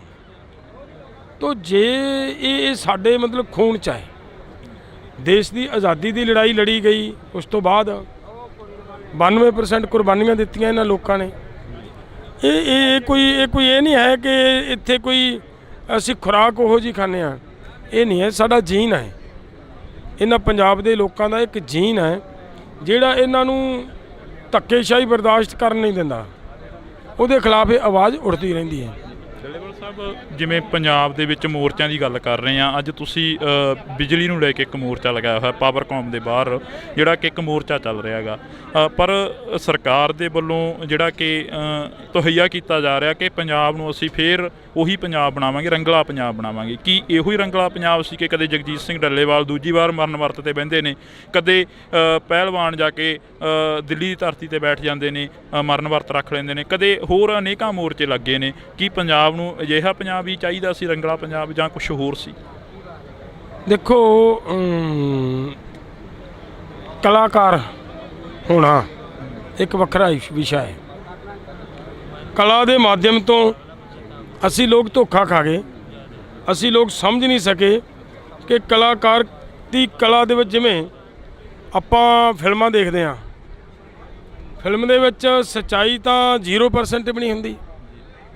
ਸਾਰਾ ਉਹਦੇ ਵਿੱਚ ਇੱਕ ਮਾਹੌਲ ਬਣਾ ਕੇ, ਸਿਰਜ ਕੇ, ਡਰਾਮਾ ਬਣਾ ਕੇ ਦਿਖਾਇਆ ਜਾ ਰਿਹਾ, ਪਬਲਿਕ ਨੂੰ ਦਿਖਾਇਆ ਜਾ ਰਿਹਾ। ਲੋਕਾਂ ਨੂੰ ਐਂ ਲੱਗਦਾ ਹੁੰਦਾ, ਬਹੁਤ ਸਾਰੇ ਲੋਕ ਉਹਨੂੰ ਸੱਚ ਮੰਨ ਬੈਠਦੇ ਆ।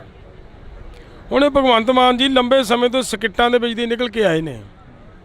ਉਹੀ ਕਲਾ ਹੈ, ਉਹੀ ਗੁਣ ਨੇ, ਔਰ ਉਹਨਾਂ ਗੁਣਾਂ ਨੂੰ ਲੋਕ ਇਹ ਮੰਨ ਬੈਠੇ। ਜਿਵੇਂ ਅਸੀਂ ਕਈ ਵਾਰੀ ਫਿਲਮੀ ਸੀਨ ਨੂੰ ਇਹ ਮੰਨ ਕੇ, ਬਹੁਤ ਸਾਰੇ ਲੋਕਾਂ ਦੇ ਅੱਖਾਂ ਦੇ ਵਿੱਚ ਅੱਥਰੂ ਆ ਜਾਂਦੇ ਆ ਫਿਲਮੀ ਸੀਨ ਜਦੋਂ ਐਡਾ ਕੋਈ ਸੀਰੀਅਸ ਆ ਜਾਂਦਾ ਹੈ। ਔਰ ਇਹ ਜਿਸ ਤਰੀਕੇ ਦੇ ਨਾਲ ਉੱਥੇ ਹੁੰਦਾ ਹੈ, ਉਹੀ ਜਦੋਂ ਭਗਵੰਤ ਮਾਨ ਬੋਲਦਾ ਸੀ ਕਿ ਮਤਲਬ ਵੱਖ-ਵੱਖ ਸਕਿੱਟਾਂ ਦੇ ਰਾਹੀਂ ਕਦੇ ਪੁਲਿਸ ਨੂੰ ਕੋਸਦਾ ਸੀ, ਕਦੇ ਟੀਚਰਾਂ ਦੇ ਹਾਲਾਤਾਂ ਨੂੰ ਕੋਸਦਾ ਸੀ, ਕਦੇ ਵੱਖ-ਵੱਖ ਹੋਰ ਸਾਡੇ ਲੀਡਰਸ਼ਿਪ ਨੂੰ ਕੋਸਦਾ ਰਿਹਾ। ਲੋਕ ਮੰਨ ਬੈਠੇ ਵੀ ਸ਼ਾਇਦ ਇੱਥੋਂ ਬਦਲਾਅ ਆ ਜੇ।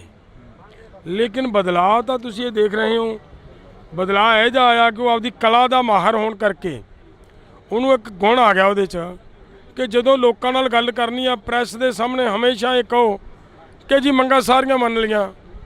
ਜਦੋਂ ਸਾਰੀਆਂ ਮੰਗਾਂ ਮੰਨ ਲਈਆਂ ਦੀ ਗੱਲ ਆ ਜਾਂਦੀ ਹੈ ਪ੍ਰੈਸ ਦੇ ਸਾਹਮਣੇ, ਔਰ ਲੋਕਾਂ ਦੇ ਵਿੱਚ ਉਹ ਗੱਲ ਫਲੈਸ਼ ਆਊਟ ਹੁੰਦੀ ਹੈ, ਉਹਦੇ ਨਾਲ ਇੱਕ ਸੁਨੇਹਾ ਜਾਂਦਾ ਹੈ ਕਿ ਜੀ ਬਹੁਤ ਅੱਛਾ ਮੁੱਖ ਮੰਤਰੀ ਹੈ, ਲੋਕਾਂ ਨੂੰ ਆਉਣ ਨਹੀਂ ਦਿੱਤਾਗਾ, ਉਹਨਾਂ ਉਹਦੀਆਂ ਸਾਰੀ ਮੰਗਾਂ ਮੰਨ ਲਈਆਂ। ਪਰ ਗਰਾਊਂਡ ਰਿਐਲਿਟੀ ਆ ਹੈ ਕਿ ਆਹ ਮੰਗਾਂ ਨੇ ਜਿਹੜੀਆਂ ਇਹ ਮੰਨੀਆਂ ਹੋਈਆਂ ਨੇ ਸਾਰੀਆਂ ਉਹਨਾਂ ਮੀਟਿੰਗਾਂ ਦੇ ਵਿੱਚ ਜਿਹੜੀਆਂ ਪ੍ਰੈਸ ਦੇ ਵਿੱਚ ਬੋਲੇ ਨੇ, ਔਰ ਲਾਗੂ ਕੋਈ ਨਹੀਂ ਕੀਤੀ। ਉਸ ਤੋਂ ਬਾਅਦ ਸਾਡੇ ਧਰਨਾ ਦਿੱਤੇ ਗਏ, ਹੋਰ ਵੀ ਧਰਨੇ ਦਿੱਤੇ ਗਏ। 24 ਨੂੰ ਸਾਡੇ 24 ਨਵੰਬਰ ਨੂੰ ਫਰੀਦਕੋਟ ਗਏ ਸਾਡੇ ਕੋਲੇ ਖੇਤੀਬਾੜੀ ਮੰਤਰੀ, ਪ੍ਰੈਸ ਦੇ ਸਾਹਮਣੇ ਕੱਲੀ ਕੱਲੀ ਗੱਲ ਫੇਰ ਮੰਨ ਕੇ ਆਏ ਨੇ ਵੀ ਅਸੀਂ ਕਰਾਂਗੇ, ਅਸੀਂ ਠੀਕ ਆ। ਇੰਨੀ ਤਰੀਕ ਨੂੰ ਡੈਡਲਾਈਨ 31 ਮਾਰਚ ਦਿੱਤੀ, ਲੇਕਿਨ ਉਹ ਵੀ ਨਹੀਂ ਫੇਰ ਨਹੀਂ ਲਾਗੂ ਕੀਤੀਆਂ। ਤਾਂ ਇਹਦਾ ਮਤਲਬ ਕੀ ਨਿਕਲਦਾ ਹੈ? ਇੱਥੇ ਅੱਜ ਕੱਲ੍ਹ ਸਾਡੇ ਕੋਲੇ ਕੁਝ ਖਿਡਾਰੀ ਆਏ, ਸੌਰੀ ਉਹ ਨਹੀਂ ਉਹ ਆਏ ਸੀਗੇ ਵੇਰਕਾ ਵਾਲੇ, ਉਹਨਾਂ ਮੁੰਡਿਆਂ ਨੇ ਗੱਲ ਕੀਤੀ, ਬੜਾ ਦੁੱਖ ਹੋਇਆ ਉਹਨਾਂ ਦੀ ਗੱਲ ਸੁਣ ਕੇ। ਯਾਰ ਕਮਾਲ ਦੀ ਗੱਲ ਹੈ, ਸਰਕਾਰਾਂ ਕੋਈ ਐਂ ਕਰਦੀਆਂ। ਉਹ ਕਹਿੰਦੇ ਸਾਨੂੰ 9 ਵਾਰੀ ਟਾਈਮ ਦੇਤਾ ਭਗਵੰਤ ਮਾਨ ਨੇ ਵੀ ਆ ਜਾਓ ਮੀਟਿੰਗ ਕਰਦੇ ਆ, ਲੇਕਿਨ ਸਾਡੀ ਬਦਕਿਸਮਤੀ ਕਹਿੰਦੇ